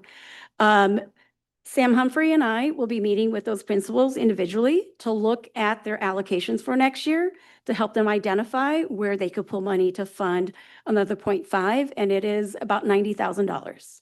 Yeah, and I think it's because what we don't want to have is we definitely don't want to have a restructuring of a system to not produce anything Yes. different. Yeah, right. So, I mean, my concern is we still have 64 people and 64 positions, and we've got the transfer, ominous transfer affair, sitting in front of us, Yes. so apparently impeding a lot. And so, and it's all, this is a really emotional thing. We heard from teams tonight who feel like they're making a real difference. And I think if I was talking with teachers today on a site, and if you go to any site, some of them can bear it out with data, like Miller or Bonita. But everybody feels like they're making that connection and that difference. And so we don't want to ignore that, excuse me, the feeling in the sense of breaking those teams apart or what have you into this whole new restructuring, and have people feel like, okay, what I've just done for 5 years or 3 years or what have you, I have to start over. So is there, in that vein, is there, how do you envision seeing where people go? And how do you envision what the accountability or assessment is of how things are going with this new system? Because it sounds like it's something of our own invention. Is there something that we're modeling? That's a lot of questions, and I'll try to answer them, right? We've got time. Yes. I think what we've said at the last presentation back in December is that it is our interest to make sure that we recognize and we understand the teaming systems, and that is still the model, right? That is still the model in terms of having that teaming structure. We understand that there are, especially the sites where they've been reduced to one, but we are matching funds. So working with these sites in hopes that we're going to be able to fund a second position together. And so I'm envisioning a process when we have this ratified MOU, because those teachers who are making huge impact on students, I'm going to encourage them, please apply for these positions because we need you. We need your skill set to be in these positions to continue to do the work. This does not mean, with this new structure, does not mean that we stop doing what we're doing. It means we are trying to find the building the systems and structures to support. So as many of you, I've been very intentional in the Friday updates to the board, keeping you in the know of what is happening around the curriculum alignment. And so once, by the end of the school year, we're going to have all the formative assessments completed. Implementation next year. There's 5 cycles. And so our site coaches, those positions are critical to the success of the implementation of these cycles next year. Because after the first cycle, we're going to get that data. We're going to have these DRS sessions where grade level teams come together, look at their grade level data, look at their individual classroom data and identify specific students, be able to name the students and who needs what. That data, I'm envisioning our academic support teachers using that data to inform that small group instruction of who needs what and being very intentional in supporting those students, because our current model with the RTI teacher, they're not able to work with more than 3 students. And so this is also part of how do we expand services, not in just having the position, the academic support position, to be able to work with more students. But now if I'm at a site where my needs are high and I have 3 academic support teacher, we're tripling, maybe even more than that, number of students that we would service. And so if I'm forgetting any parts of the questions that you've asked, please ask again.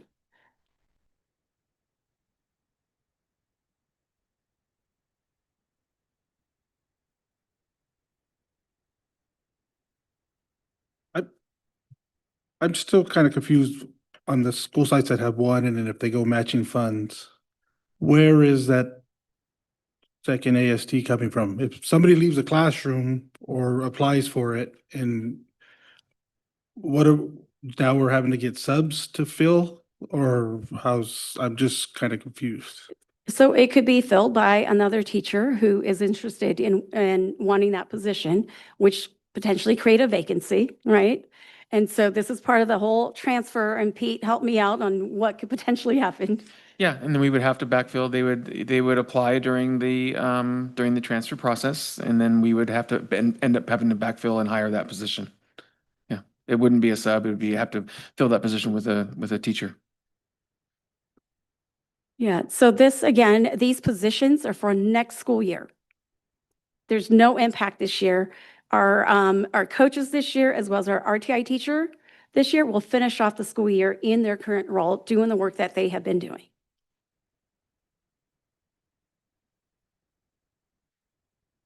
I don't think this is really a question. It's really just a comment.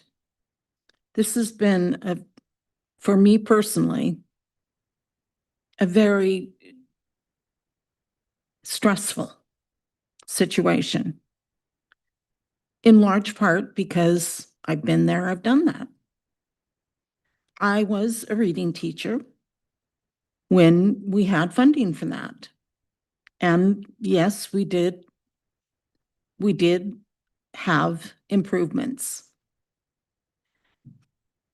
But I also know that in the larger scheme of things, because of how long, and I don't really like emphasizing that, but our district has, since we went, and now I can't even remember what it was called, but there was a period of time where we did see some growth in our assessment data. No Child Left Behind was, and it really made us collectively, I was a teacher at that time. Yes, finally, we're looking at something in a way that shows positivity as it relates to our schools. Santa Maria Bonita is certainly not alone in struggling. I think based on not only what's on the public news, but in the news that we receive as school board members, it is a frequent part of the discussion. My personal belief system is we must engage in continuous improvement. That was my mantra as a teacher, as a principal. And I also had a period of time where I was a TOSA in language arts. So reading and language arts are an area that I'm intensely aware of. And just looking at the overall data for the district and to have it actually said out loud, 3 out of every 4 of our students are falling below the 25th percentile. We've never had great test scores. And for as long as I've been here, the greatest, all of our title funds, any extra funding, it used to be, you know, a bit structured differently than it is now, has always gone to support our neediest students. And I say that with absolute certainty. I'm, as I mentioned, you know, when you started, disheartened that the vast majority of those who came today to support the opposition of change, you know, have gone off and left, because oftentimes, you know, they make these judgments that, you know, we just sit here and do whatever we're told to do, or, you know, whatever change is coming down. When Dr. McDuffie came at the end of COVID, we all know that we were in a very sad, very disheartening place.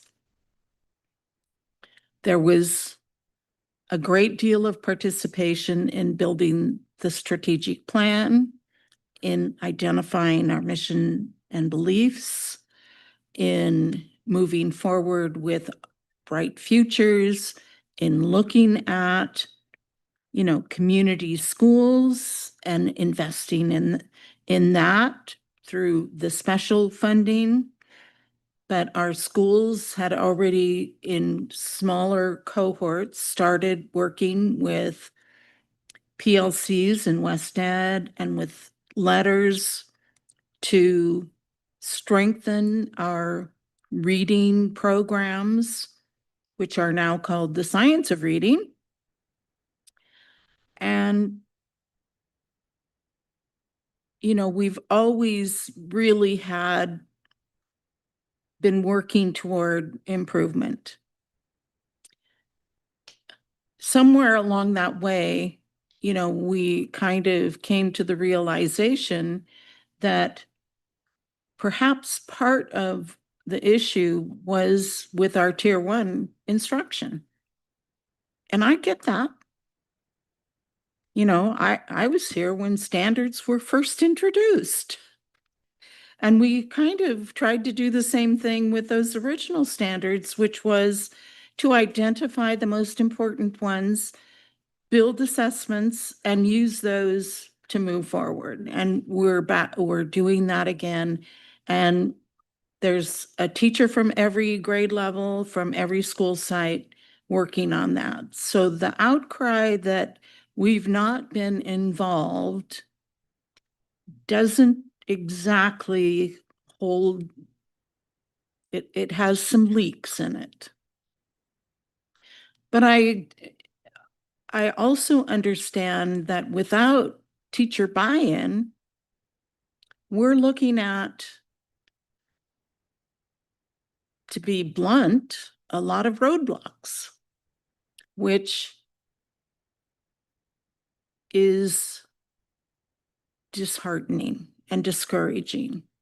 And I'm sure that as the instructional leaders in our district, you are grappling with that as well. I feel very certain, not having had any conversations with you, but I know, that has been perhaps the hardest thing for me to come to grips with.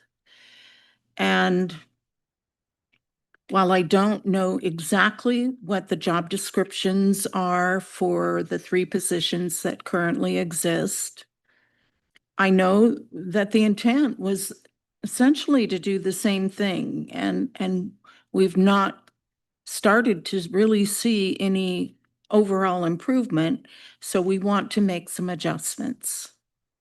And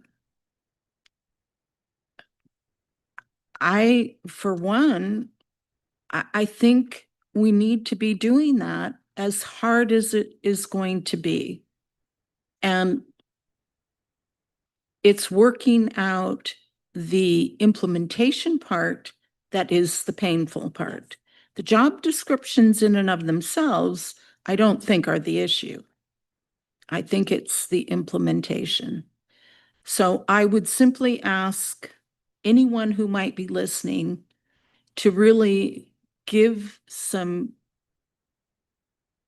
thoughtfulness to having an attitude of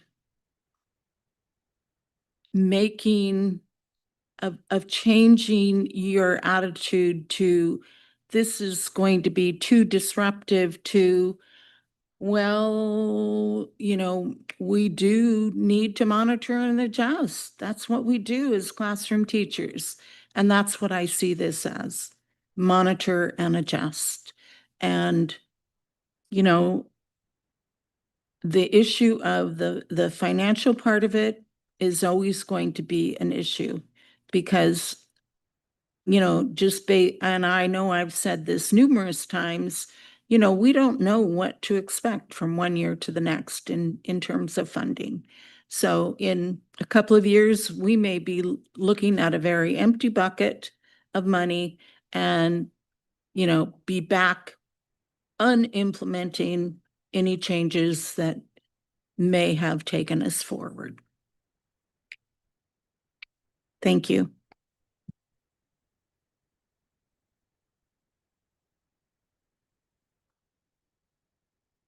Do we have any more questions? Yes, go ahead, Mr. Hollinshead.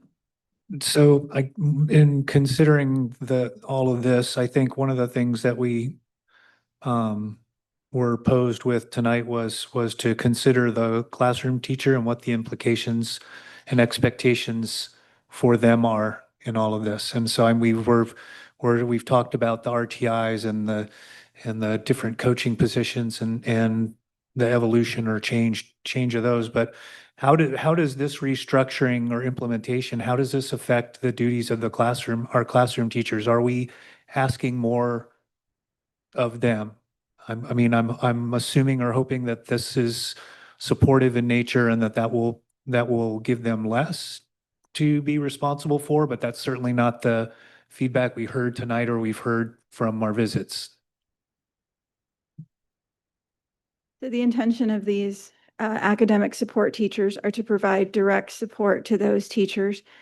We have had conversations with classroom teachers, and when we talk about something essential like designated ELD, I'm told, how am I supposed to work with 4 different groups at the same time? I'm one teacher.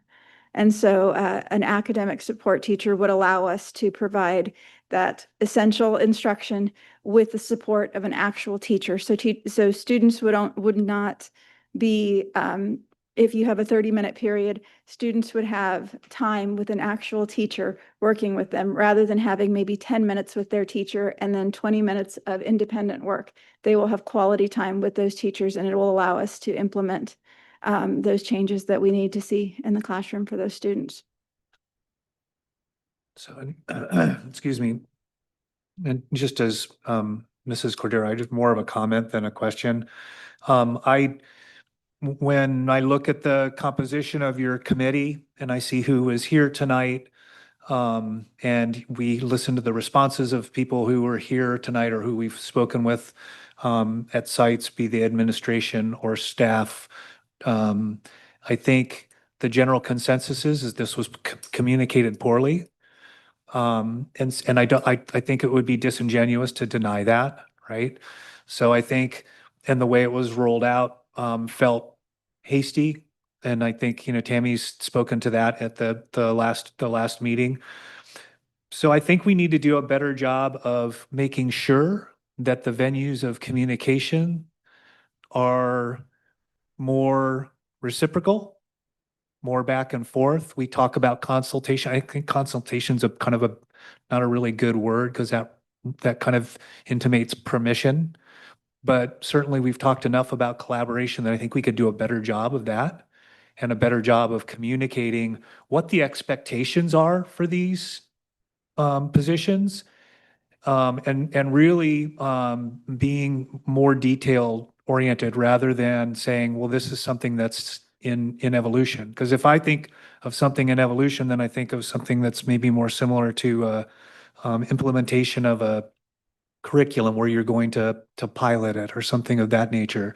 If we're making a major shift change, that we're not going to apply those same kind of curricular type of implementation ideals behind, like a trial of something. If we're not putting that trial balloon up, then I think we need to kind of really start doing our due diligence about making better, broader, more back and forth communications and establishing who those people are going to be. When we started the strategics ideals, we got down to our priorities and the things we wanted to work on, and we were supposed to have these actionable groups, right? These actionable committees. So and the reason we did that is because we wanted to start things and move in a certain trajectory and then not dump them after 2 or 3 years, regardless of funding or what have you, but keep the culture and keep the progression and the trajectory of those things going. And that requires communication, and it requires better communication on our part, I think. And it's finding the right people to communicate with that are going to get the message, that are going to deliver the message, and that are going to be involved. We don't have a shortage of people who want to do this work. Every campus we've been on, every teacher we've talked to, yeah, they're protective of their teams. Yes, they're proud of their teams, but they're also not bashful about change. They're not bashful about doing the work that's best for their students. We heard that tonight. So I think what we also heard tonight is we probably need to do a better job, we need to do a better job of figuring out the best way to communicate all those things. We do have people doing really amazing things on our sites, in a very similar vein to what you guys are talking about and making progress. And I think maybe those need to be the people we draw in and have them provide leadership roles and communication roles, because buy-in means I put my time and sweat equity into this, and I've got an investment in it, right? So it feels like there's ownership there. And so I think we need to do a better job there so people have ownership.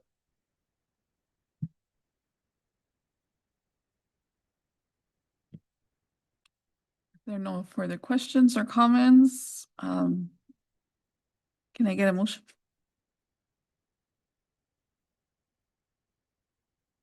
Can I get a motion? I'll recommend that the Board of Education approve the site coach and the academic support teacher job descriptions as presented. And I'll second. Okay. It's been moved by Mr. Valencia and second by Mrs. Cordero that the Board of Education approve the site coach and the academic support teacher job description as presented. All in favor? Aye. Aye. Opposed? The motion passes. I'm going to go ahead and ask for a break, a 10-minute break.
Sure. You got 2 minutes.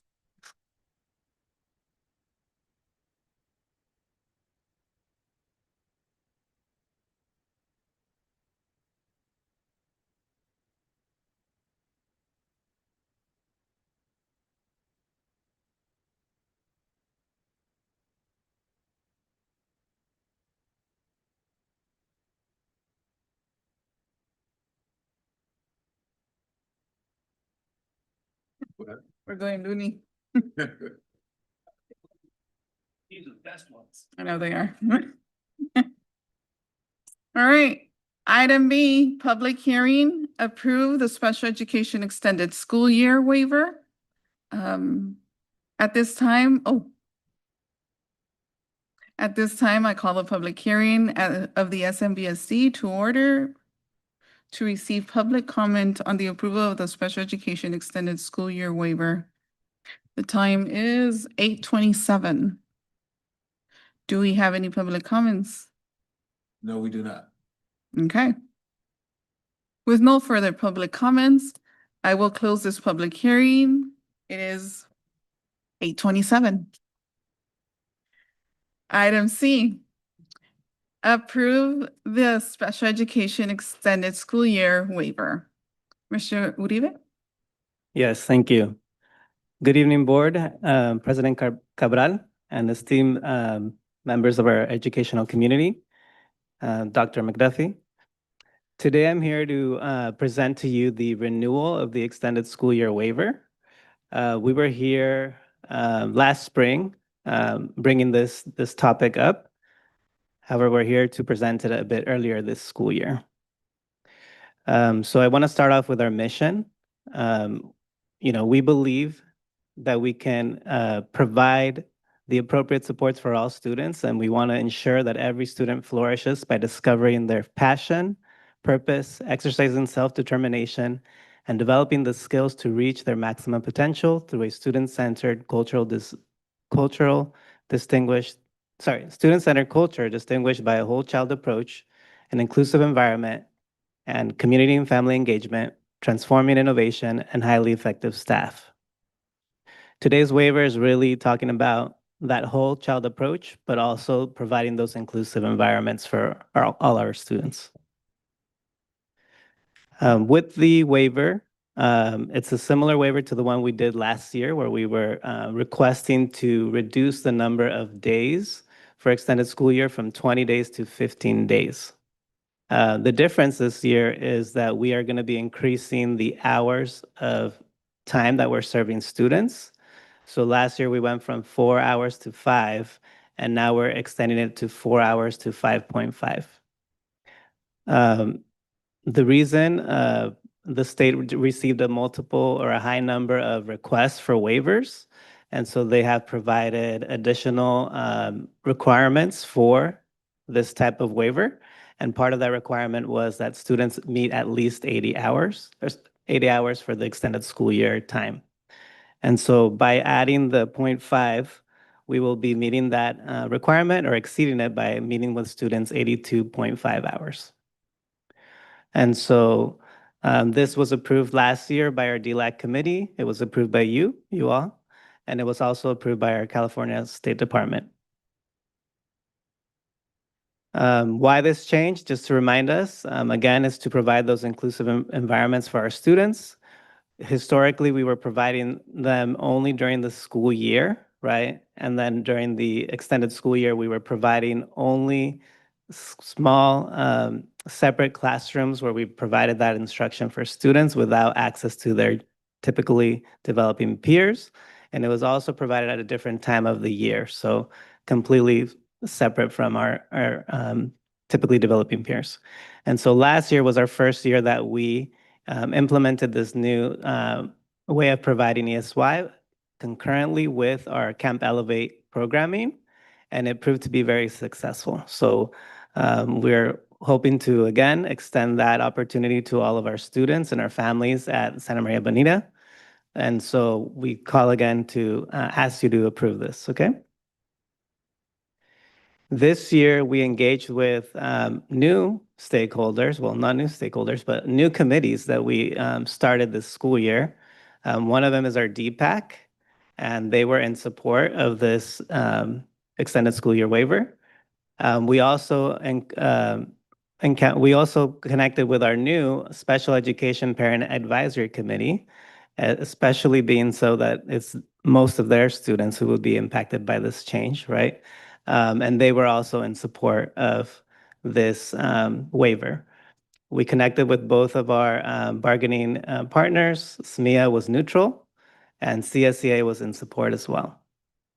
So again, this will impact approximately 175 students who are eligible for extended school year, but it will also impact our other students who are not eligible, but can also participate in Camp Elevate. And for families, one of the issues that they had was they couldn't really plan their vacations, or they had to plan different schedules because some of their children were in school one part of the summer, some of them in the latter part of summer. And so this helps them with meeting those needs as well. And so again, the goal is really to provide cohesive and inclusive opportunities throughout the whole school year and the extended school year as well. And so how will we be serving our students? Similarly to last year, Camp Elevate will have an education specialist, a special education teacher, who will help support the needs of students who are participating in Camp Elevate, right? But we will also have our extended school year staff, one that will be a mild to moderate support, which will help support those children who require that inclusive opportunity and push-in supports in the general education. And then we also would have our traditional model, which is our extensive supports needs specialists, who would work with our students who need that specialized setting. And so would continue again this school year. And again, just giving children more opportunities, including those in the extended supports classes, access to their typically developing peers. Any questions?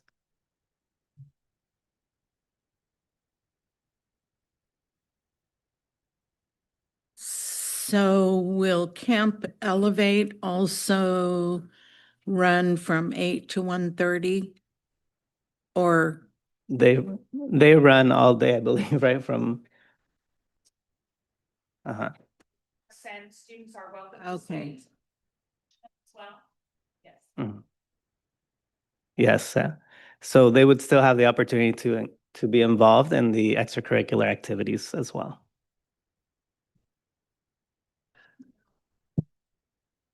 No, you sure? Yeah, no. Sure. Tell me about CPAC. CPAC. How did you guys form that? How many parents are involved? Is Yes. it a site-to-site thing? What's that So all about? this is our first year. We had our first meeting in December, and we first started out with starting out parents who were interested in being part of this committee last year at two of our parent meetings. We had a few parents who approached us wanting a space, and in the spirit of everybody has a voice, belongs and can contribute, we decided to start this committee this school year. And so we engaged with those parents who were interested, but we also connected with site leaders to ensure that we had representation from all the school sites, at least one parent. We were wanting more, at least two, right, from each site. But currently we have 21 parent members who are part of that committee. And in our first meeting in December, they picked their steering committee. So they have a president, a vice president, and a secretary. And we had our first meeting where they were elected. We recently had our meeting to discuss the extended school year over Zoom, because I needed to make a deadline for the state board. And so they voted on that. But we also had our first pre-meeting with our leadership team for that committee to talk about other topics that are of interest for families, which will include any kind of training that they feel is required, any kind of speakers that they would like to see, any kind of needs or supports that they identify throughout the year. And we're also going to be reviewing a parent survey that we're going to be collaboratively building, and then distributing to our families for who have students with special needs.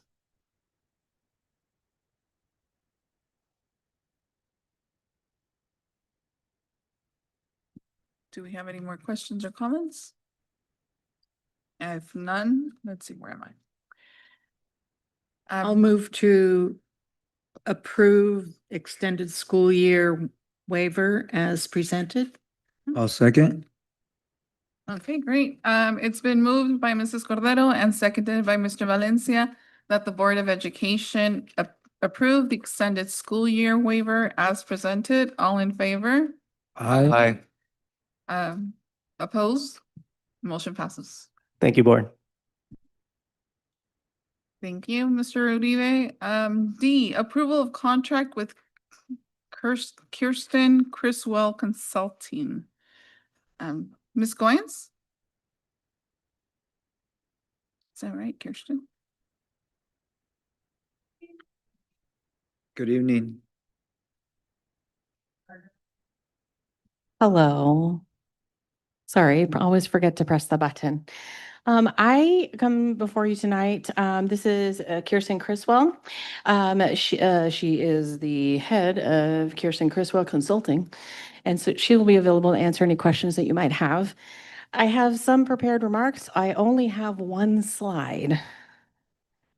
Sorry. So since I'm only with you a very short time, I'm not going to be able to pun my way through it. I know everyone was looking forward to that. But I know. But I want to just take a moment and recognize that it is Black History Month. And I always set a personal goal every year to learn a new figure in Black history. So tonight I have two for you. And so the first one is Frederick McKinley Jones, a self-taught mechanic and World War I Army veteran. He received more than 60 patents for refrigeration, which led to the debut of the refrigerated truck. And he was the first African-American to receive the Presidential National Medal of Technology. And then my other one is Shirley Chisholm. I'm sure many of you know her as the first Black woman elected to Congress, but you may not know that while in office, she played a crucial role in passing the Agriculture and Consumption Act, which led to the creation of the SNAP program. And so without their work, we would not be able to continue our work today. So I just want to take a moment to thank both of them. All right, so I'm not going to read through the slide with you, but I just want to highlight a couple of things that Ms. Criswell will be bringing to our department. If you were able to approve her contract tonight, the majority of the cost for this contract, I would just like to state, is for marketing materials and in the Smarter Lunchroom movement. Kirsten, since 2014, has led the annual School Wellness Summit down in Solvang. It's a countywide forum for whole school, whole community, and whole child wellness. She has led kitchen infrastructure improvements, helped develop 35 school gardens, and trained 350 plus nutrition staff through culinary boot camps in partnership with the Orfala Foundation when they were active.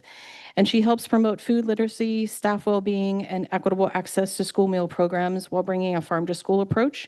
She is also in the Mallard Lake Ranch family and is our local supplier for winter kiwis and avocados. So if you've ever been at some of our sites and seen those nice fresh avocados, they are what we refer to as a hyper-local product. And so I would ask tonight that you approve this contract. We have not chosen the 5 sites. That will be after Kirsten goes through and does a Smarter Lunchroom assessment at our locations, and we're going to be focusing on those 5 for the remainder of this school year. And I'm happy to take any questions.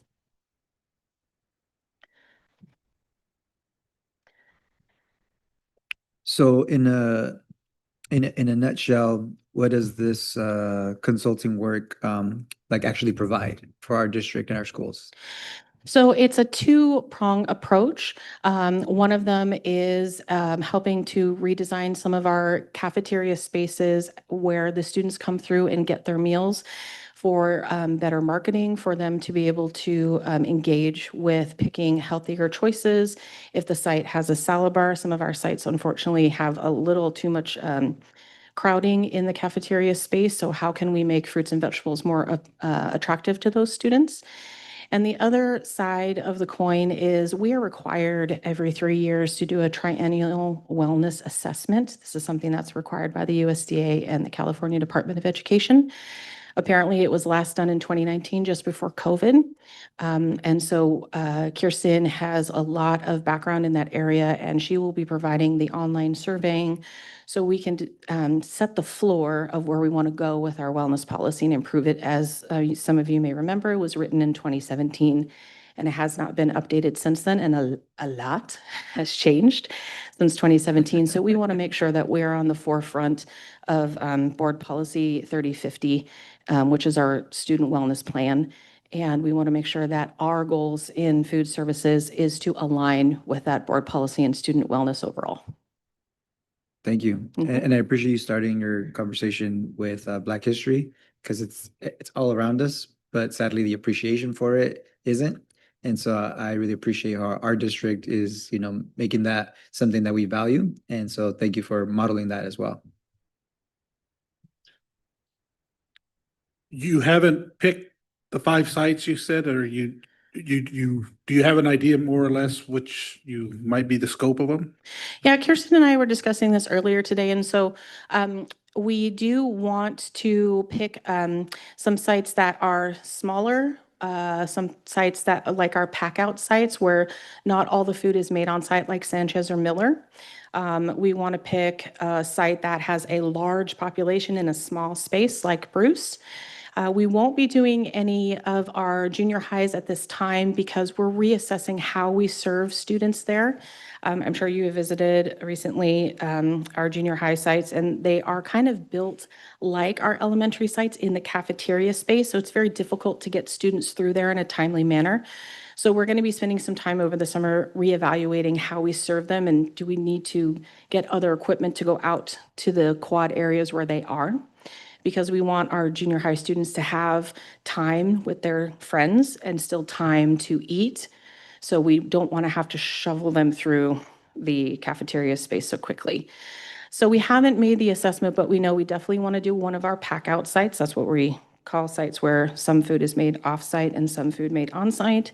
We definitely want to do a site similar to Bruce or Alvin. And then we were also thinking that even though Live-In is one of our newer locations, that purpose-built serving space is still a pretty blank wall. So we want to kind of go in there and jazz it up a little bit. Of course, all of these assessments, once we have them, will be discussed with site, not just my teams, but site principals and any parent committees they'd like us to come and do presentations before. And we just want to make sure that we are making our cafeteria spaces an investment for our students to come, be comfortable, and it's not nutrition until you eat it. So we want to make sure that we're engaging with students in that manner. Go ahead, let's go down. What is Savor Flavor Deluxe Cafeteria branding? I'm going to turn this question over to Kirsten. These are just some different branding packages. Good evening, by the way, that Laurel asked me to look into, and this is just one of them that comes as a package. So this would be signage, complete signage that goes in the theme with the school, maybe meshes with the mascot, typeface and so forth, as long as there is, you said approval from the site. And also just nutrition promotion and education materials to go along with the salad bars, serving lines, and things like that. So it's a one-stop package, and she was wanting to know that for budgeting purposes.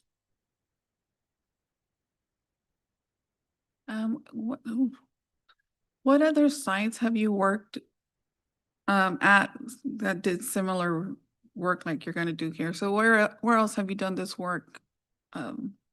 So when I was Orphala, we actually did some work here in the district. Most of it was in the kitchen spaces, doing some remodels from there. We also did some of the work here at the central kitchen, as well as in the warehousing, the cooling. But as far as the branding goes, some of our biggest branding projects were in the Lompoc Unified School District. They rebranded at the high school. Their whole serving space and their eating space. They branded it Real and Fresh. You might have seen a news article about that a couple years back. And so that's how they rebranded it. And the whole purpose again was nutrition promotion and to increase, with the overall goal of increasing participation in their meal program. And the 75,000, that's to cover the rest of the academic year or the like calendar year? This would be for the rest of the academic year. We wanted to start with 5 sites purposefully because we are such a large district and a lot of our spaces haven't had this kind of assessment in a while. So trying to do 21 all at one time was going to be a little bit overwhelming, not just for my team, but for me as well, to be honest. So we just wanted to pick 5 to start with. We are anticipating coming back in the fall or in the summer before we start school and expanding this to our other locations, or we might just do 5 more at a time. It depends on the level that we think that each site would need. And based on the ones that you did back in Lompoc, how long does it take from the moment of assessment to the rollout of your of the plan? Well, the assessment, the goal is obviously to complete it all by June 30th of this year, of the school year. As far as the actual purchasing goes, that'll be taken care of by Laurel, and installation would be, based on the district's team. So that would be a separate line item from the 75,000 once you figure out what you want to do and that's make. included that's included the 5 sites. Okay. Yeah. And the bulk of it is actually for purchasing those items for the smarter lunchroom remodels. Probably at least half, more than half. Yeah. I would say that budget item is, when I asked her to put together the quote, I asked for the catalog cost, because then we would know where our top end was. But it might be that one of the sites that we pick doesn't need as many posters, or it doesn't need as many printed signs, things like that. So we just wanted to make sure that we gave ourselves enough wiggle room. If we needed to spend all the way up to the cost of this contract, there was the space to do so. And at those other school sites, and you're saying posters, what are those posters depicting, in the lunch areas of the quads or whatever, where they're eating? Just, different nutrition messages. Maybe there's, some different ones that explain what the different nutrients do for the body and the brain, what hydration does for learning and attention span. She does a lot with, like she said, the harvest of the month for the local produce. So there's a series of those type of, promotional materials too, all based around nutrition, education, and promotion.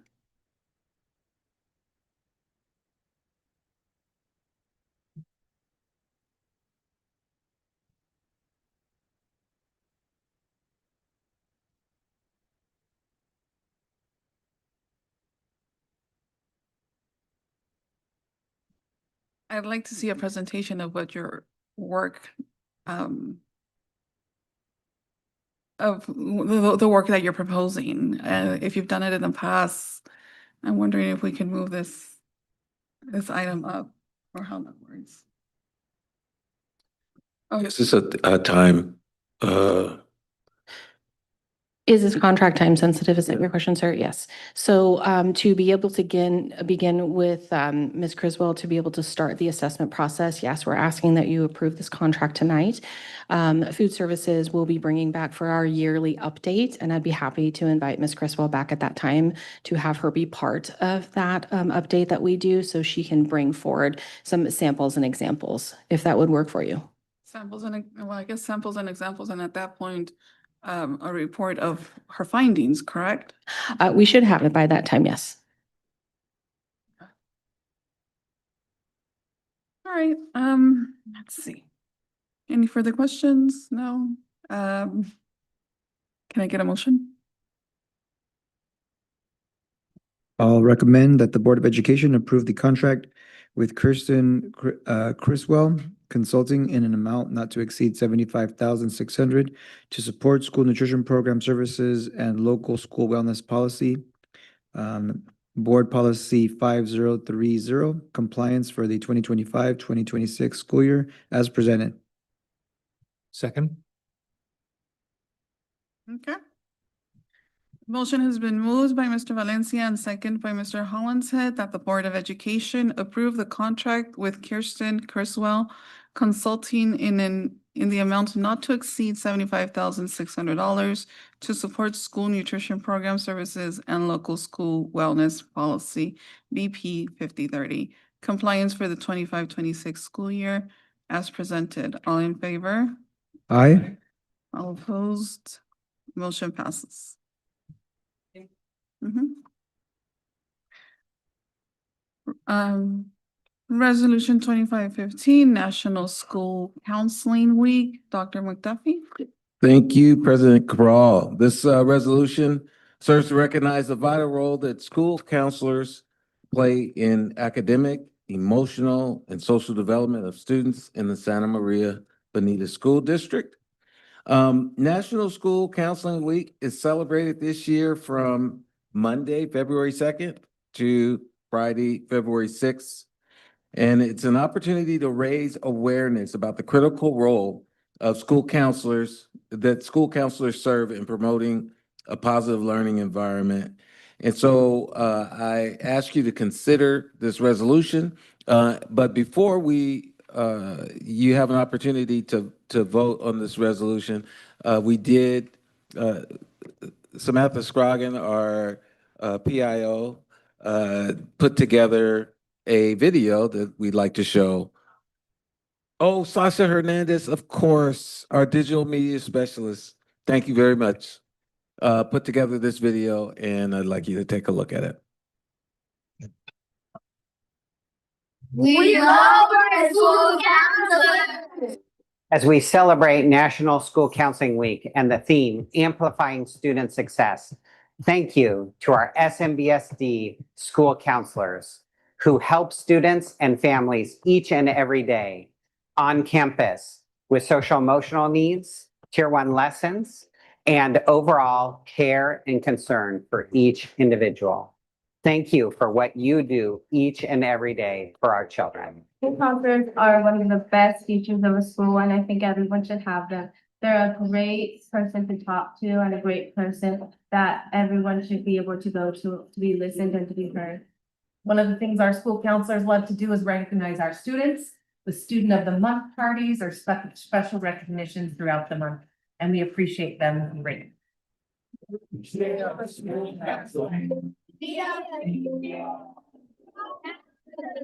I'm very thankful that our counselors are really, they're one of the pillars of our schools, right? They provide support for our individual students. They go in the classroom so they can teach their SEL lessons, supporting the whole class, and of course, supporting the teachers, reaching out to families so they can support them, going beyond just the classroom. So without them, I don't think we could make the type of connections we do. So I think they're an important, vital part of the school. One of the most important parts to making my job as an admin easier has been working with our counselors. Counselors are making connections with students.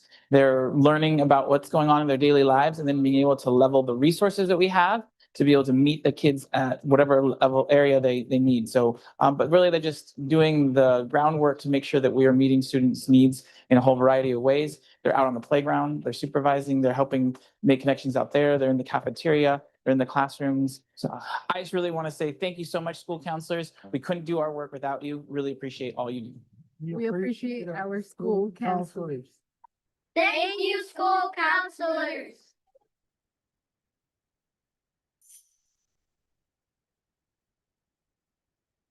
And with that, the attached resolution is presented to the board for the board's consideration in recognizing National School Counseling Week and to celebrate the invaluable support provided by our school counselors.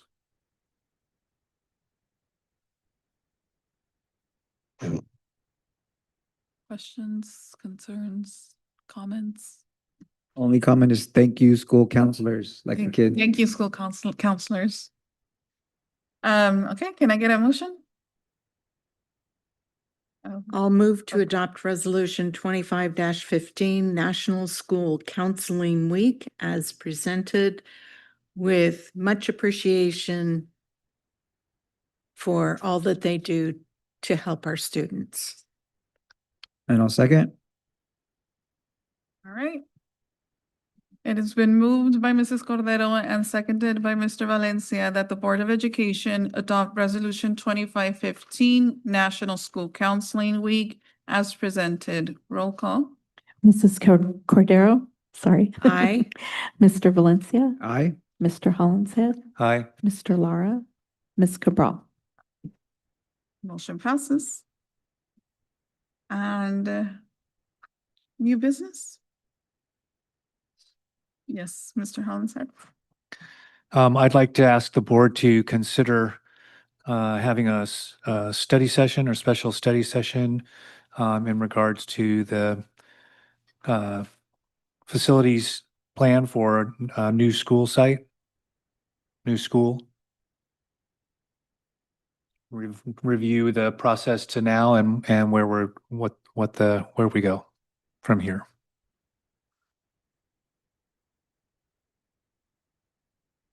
Are we skipping our discussion item? Yes. It was pulled. Oh, I'm sorry, I missed that.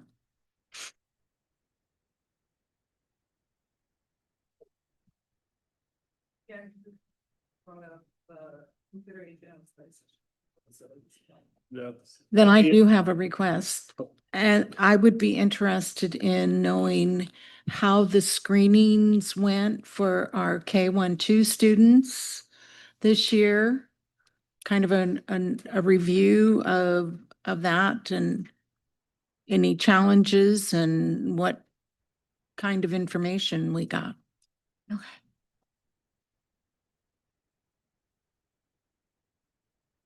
And then for the study session requested, how does? New business is just about either putting it on for an agenda item for the next board meeting or putting it in a weekly board update. That would be something you and I would consult and talk about, and then determine whether it's a board meeting, whether it's something that we would put as a special meeting, that sort of thing. And if there's consensus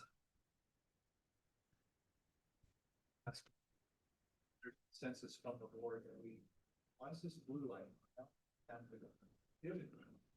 There's a blue light on. Why is there a blue light?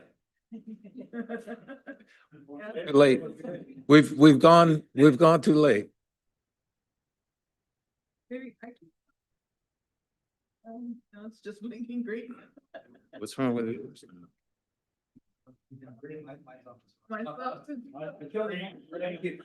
You're welcome. Sorry, people at all. Yes, I do have a class voice, a coaching voice.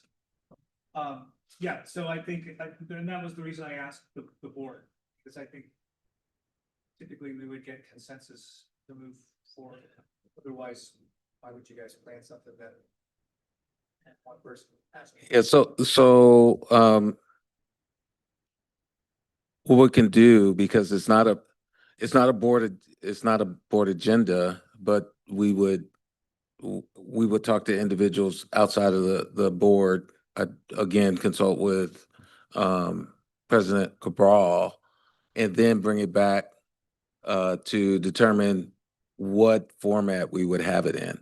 That's what we would normally do with any new business. I believe like immigration, we put it in a board update and brought it here as a new business. So that's typically what we would do. With Linda Cordero asking about the Amira reading screeners, we would take that, either we put it as an agenda item or we would put it in a board update. So that's what we would do now, is just take the request for new board business here and then determine through conversation along with the board president to do a special session or whatever. So it's good.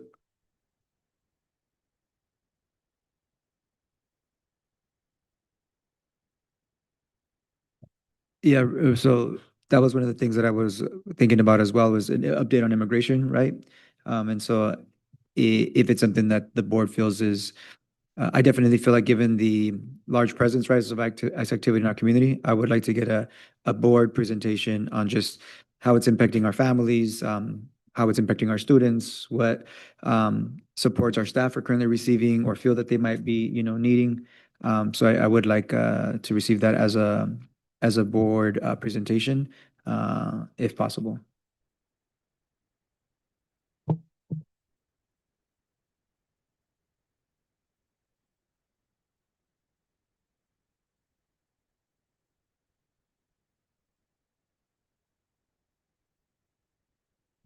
It doesn't turn on. Oh, it does. Sorry, good magic. Board and superintendent reports. Mrs. Cordero? I have one, but I'd like to go last, please. Okay. Mr. Valencia? Sure. Is my mic working? Yes. Hello, hello. Yeah. Earlier today, we heard from Mr. Lozano regarding an email that was circulated by one of our staff and the hurt, that's caused in our community. So I wanted to take a moment to acknowledge that hurt and that pain. I know, it quickly circulated on social media, so it's been widely discussed in the community. Essentially it was something to the effect of that, toilet paper should go, in the trash can or the toilet as opposed to on the floor, which was insinuated that that's how it's done in Mexico, that, that toilet paper that's being utilized goes on the floor instead of in the trash bins. But I can, assure you as somebody who has the privilege of having Mexican parents that that's not how we roll. And sadly, it insinuates a very, very outdated and racist stereotype that we are dirty. And in this environment where ICE is attacking our families, saying that we don't belong here, it's just, something that is extremely painful and extremely hurtful, not just to me personally, to our students, to our staff, to our community members who are hurting already as it is to begin with. I'm confident that our staff, want to do better, that we want to be better than that, right? And so I wanted to take a moment to reiterate a statement that Dr. McDuffie, I believe, sent out to our staff, because I think it does remind our community that this is not something that we take lightly, and that we want to make sure we do not, brush it under the rug, that we give it the attention that it deserves, and that we take this as a learning opportunity for all of our community. We are an educational institution, right? And so we set that standard. So I just want to take a moment to read that statement from Dr. McDuffie to the staff so that the community knows kind of where we stand as a district. So dear SMBSD team, our school district is defined by the people within it and our shared commitment to our beliefs, including that each person has inherent value and deserves respect. Recently, however, an internal communication within our district contained culturally insensitive remarks that do not reflect who we are or the values we uphold. This incident has come at a time when many of our families are already living in a state of heightened fear due to increased ICE activity in Santa Maria. When our community is under external pressure, our schools must be their safest harbor. Remarks that stereotype or quote other our Mexican American community do more than just violate policy. They erode the essential trust we have worked so hard to build. We are not looking to simply quote move past this moment. We are using it as a catalyst to ensure our daily practices match our stated beliefs. To that end, we are committed to the following. 1, collective accountability. When specific incidents are being addressed through proper channels, we are also looking inward at our district culture. We must ensure that every email, classroom interaction, and hallway conversation reinforces a culture of belonging. 2, deepening cultural humility. We will be accelerating our district-wide efforts to identify and dismantle cultural bias. Salud. Cultural bias. This isn't just about training. It's about having the honest, sometimes difficult conversations required to grow. 3, protecting students. In light of ongoing concerns regarding immigration enforcement, I want to remind every staff member that our schools remain safe places. We are advocates for families, and we will continue to strictly follow all protocols that protect the privacy and safety of our students. The strength of SMBSD lies in our unity. Our Mexican-American students and families are an integral part of the fabric of this district, and we stand firmly with them. Thank you for being the grounded, supportive force our students need right now. Whether you are in the classroom, the front office, or out in the community, your words and actions have the power to heal and protect. Best regards, Dr. Darren McDuffie, SMBSD Superintendent. So I appreciate, this statement coming from our superintendent, because again, it just, serves as a serious reminder, right? That we do take these incidences seriously. And I'm confident that if we come together, we can ensure that our young people and the adults that work within our institutions don't fall prey to prejudice, to stereotypes that cause serious harm. So I just want to take a moment to thank our staff for coming together around this moment, so that it doesn't define us, but we use it as a teachable moment and as an opportunity for more growth. And that concludes my comments. Thank you.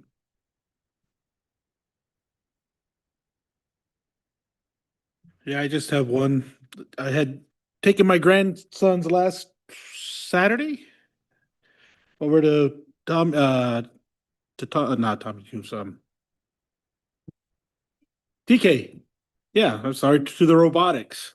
And they had a really good time, but what burst their bubble was they thought they were going to build one. But they had to sit there on their knees and watch.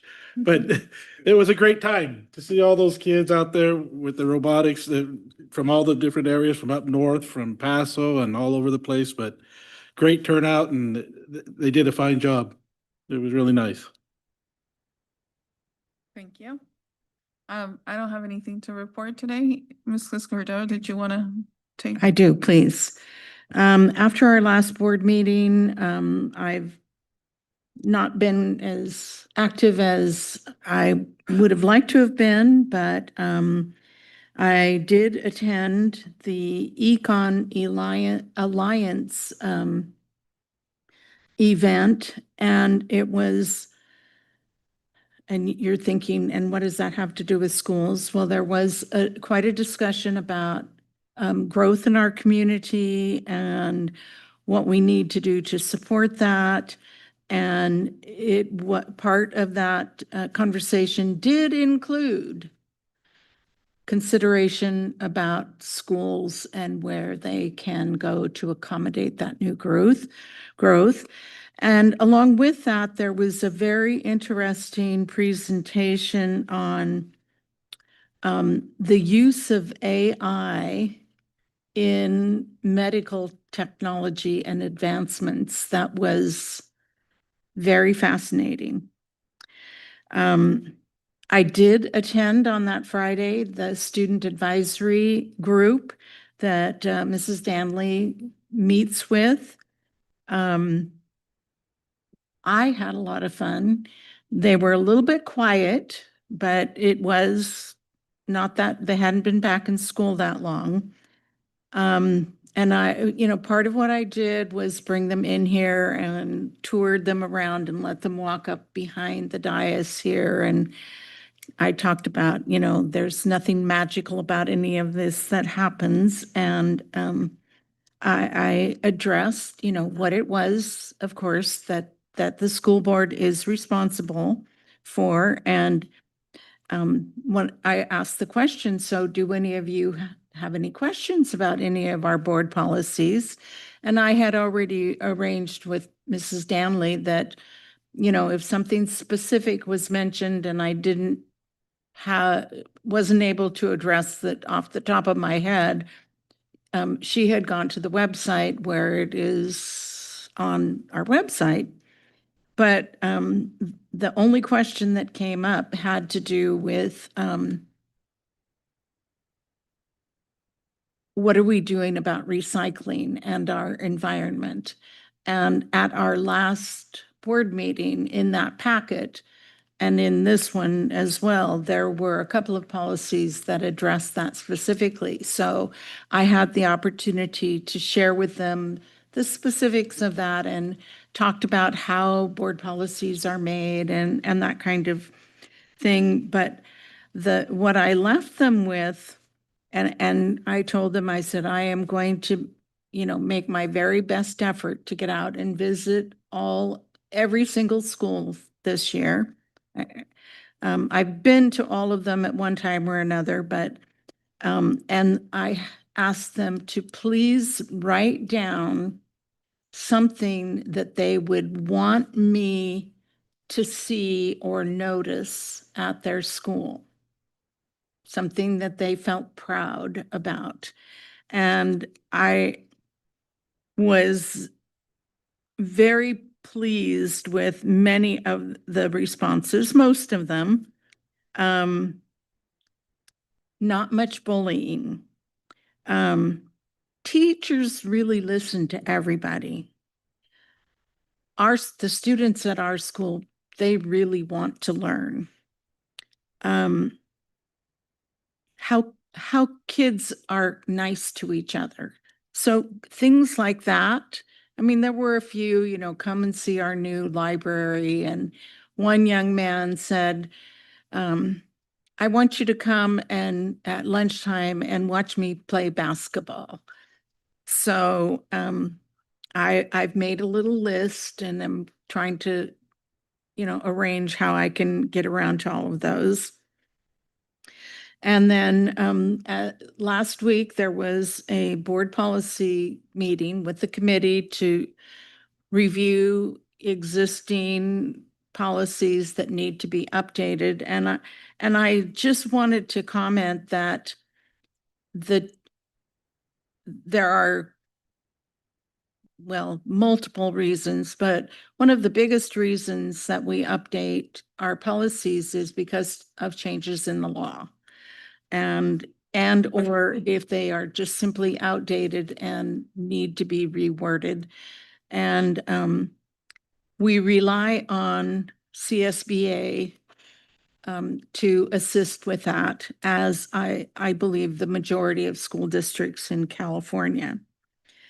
I have been to 8th grade basketball games now. That season has started and I've seen El Camino, Fessler, and Arianas play. It's always fun to go and see the games and how intense the parents are, but very respectful. I've not seen any behavior on the part of parents or kids or anyone that doesn't indicate that this is, well liked and well received. And I want to also take an opportunity to address the incident at Alvin School, which Dr. McDuffie did share with all staff. And I know that something was shared with all of the parents at Alvin. And while it is a sad thing that happened and well, unfortunate, I guess would be the word. I want to speak on behalf of both the principal and the teacher involved in this and say that anyone who knows the teacher and the principal should understand that the information sent out, number one, was only intended for staff, never for public. And it was meant to be more informational rather than critical. And had there been any attention paid to what the staff responses were, and I made it my business to find out, when there was a correction or a clarification to the comment, the teacher felt just terrible because there was never, ever any intent for it to be demeaning or judgmental. And the fact that someone within that closed network would take it and post it on social media, I can only believe that that was an extremely calculated and very mean-spirited kind of thing to do. And I have more concern for that kind of display. As I have indicated previously, I've been here a long, long time. I have never heard or seen any employee at any level ever publicly embarrassed by a colleague or a coworker. That, in my opinion, is the disgrace. I will leave it at that. And late this afternoon, Dr. McDuffie sent out a very nice email regarding the passing of one of our former assistant superintendents of human resources, Dr. Joanne Cameron, who I worked with for quite a long time, and would just like us to take a brief moment to offer our prayers and support to her family. Thank you. Thank you. I think Mr. Hollins had remembered something. I did, just very much in brief. There was another meeting and study session of the Planning Commission for the City of Santa Maria in regard to the large fulfillments. Well, it's not a fulfillment center, but warehouse structure that's to be built by Amazon on West Blosser on West Stoll past Blosser. And myself, a teacher from the district, two representatives from the high school district and the transportation services, and a former board member for the high school district all spoke there with regards to environmental impacts on the community, but also the safety implications that the additional road traffic on that already very overburdened road would have upon our students and our community. There will be a public hearing. I can let people know, or I would encourage them to pay heed to that. You know, it's even in passing and talking to anybody who lives in this town, when you tell them, regardless of what their political bent is, their ideology or anything, the first thing out of their mouth is they're putting it where? So it's really, anybody who's lived here for any amount of time understands the logistical incompetency with placing it there. I encourage people to continue to monitor that situation. And if you feel strongly about the safety of our kids and crossing Stoll to get to their different schools, that you can either talk to myself or somebody else to speak on your behalf, or come to the hearing and speak to the Planning Commission for that last hearing, so that they make an appropriate recommendation to the City Council.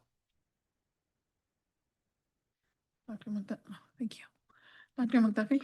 Thank you, President Cabral. I want to just add my heartfelt condolences to the family of Dr. Joanne Cameron, who served as a longtime Assistant Superintendent of Human Resources here at Santa Maria Bonita School District.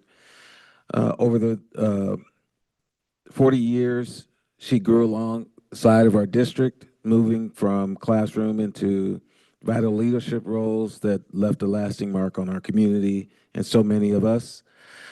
She was a foundational leader who mentored countless administrators providing not only professional guidance, but also genuine personal support.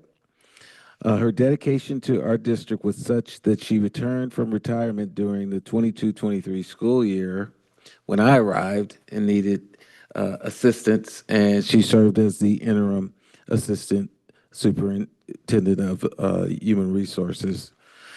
She truly embodied the core values of Santa Maria Bonita, and her loss is felt deeply by many whose lives have been touched by her. So I just wanted to say that. Finally, just want to thank the teachers that did come out and speak. Tonight has been emotional. It's heavy. And I want to acknowledge that emotion in this room. Structural change is never easy because it replaces the familiar with the unknown. However, we're really looking at pursuing systemic change for one undeniable reason, and that is that our current model, and I want to say that, our current structure, our current model is failing 75% of our students, more or less. And that's not to say that our teachers are not doing an outstanding job or working hard. It is a systemic issue, not an individual teacher issue. And I want to recognize, and I've acknowledged this before, that our communication during this transition should have been clearer. We will continue to work on communication and collaboration. We need to be able to work hand in hand. We remain committed to doing that with SMEA, CSEA, and our leadership to support our educators in the shift. And we talk about unified community and unity, and that true unity isn't the absence of conflict. It's the decision to keep moving forward together despite our differences, because our shared heart for these families and our students is stronger than our disagreements. We all are here for our students, and we all have a heart for our students. And so I know we will go through difficult times, and this is one, but we need to make sure that we don't take disagreements and say that we're not unified for the purpose of our students. And I want us to continue to think about it in that vein. And we'll continue to work together and continue to improve and continue to do what we need to do for our students here in the Santa Maria Bonita School District. So I want to thank the board and staff for presenting this new structure, and we're ready to get to work alongside and collaborating with SMEA. So that's all I have. Thank you, Dr. McDuffie. Item 12, adjournment. The next regular board meeting for the Santa Maria Bonita School Board District will be held on Wednesday, February 18, 2026 at 6 p.m. with no further business.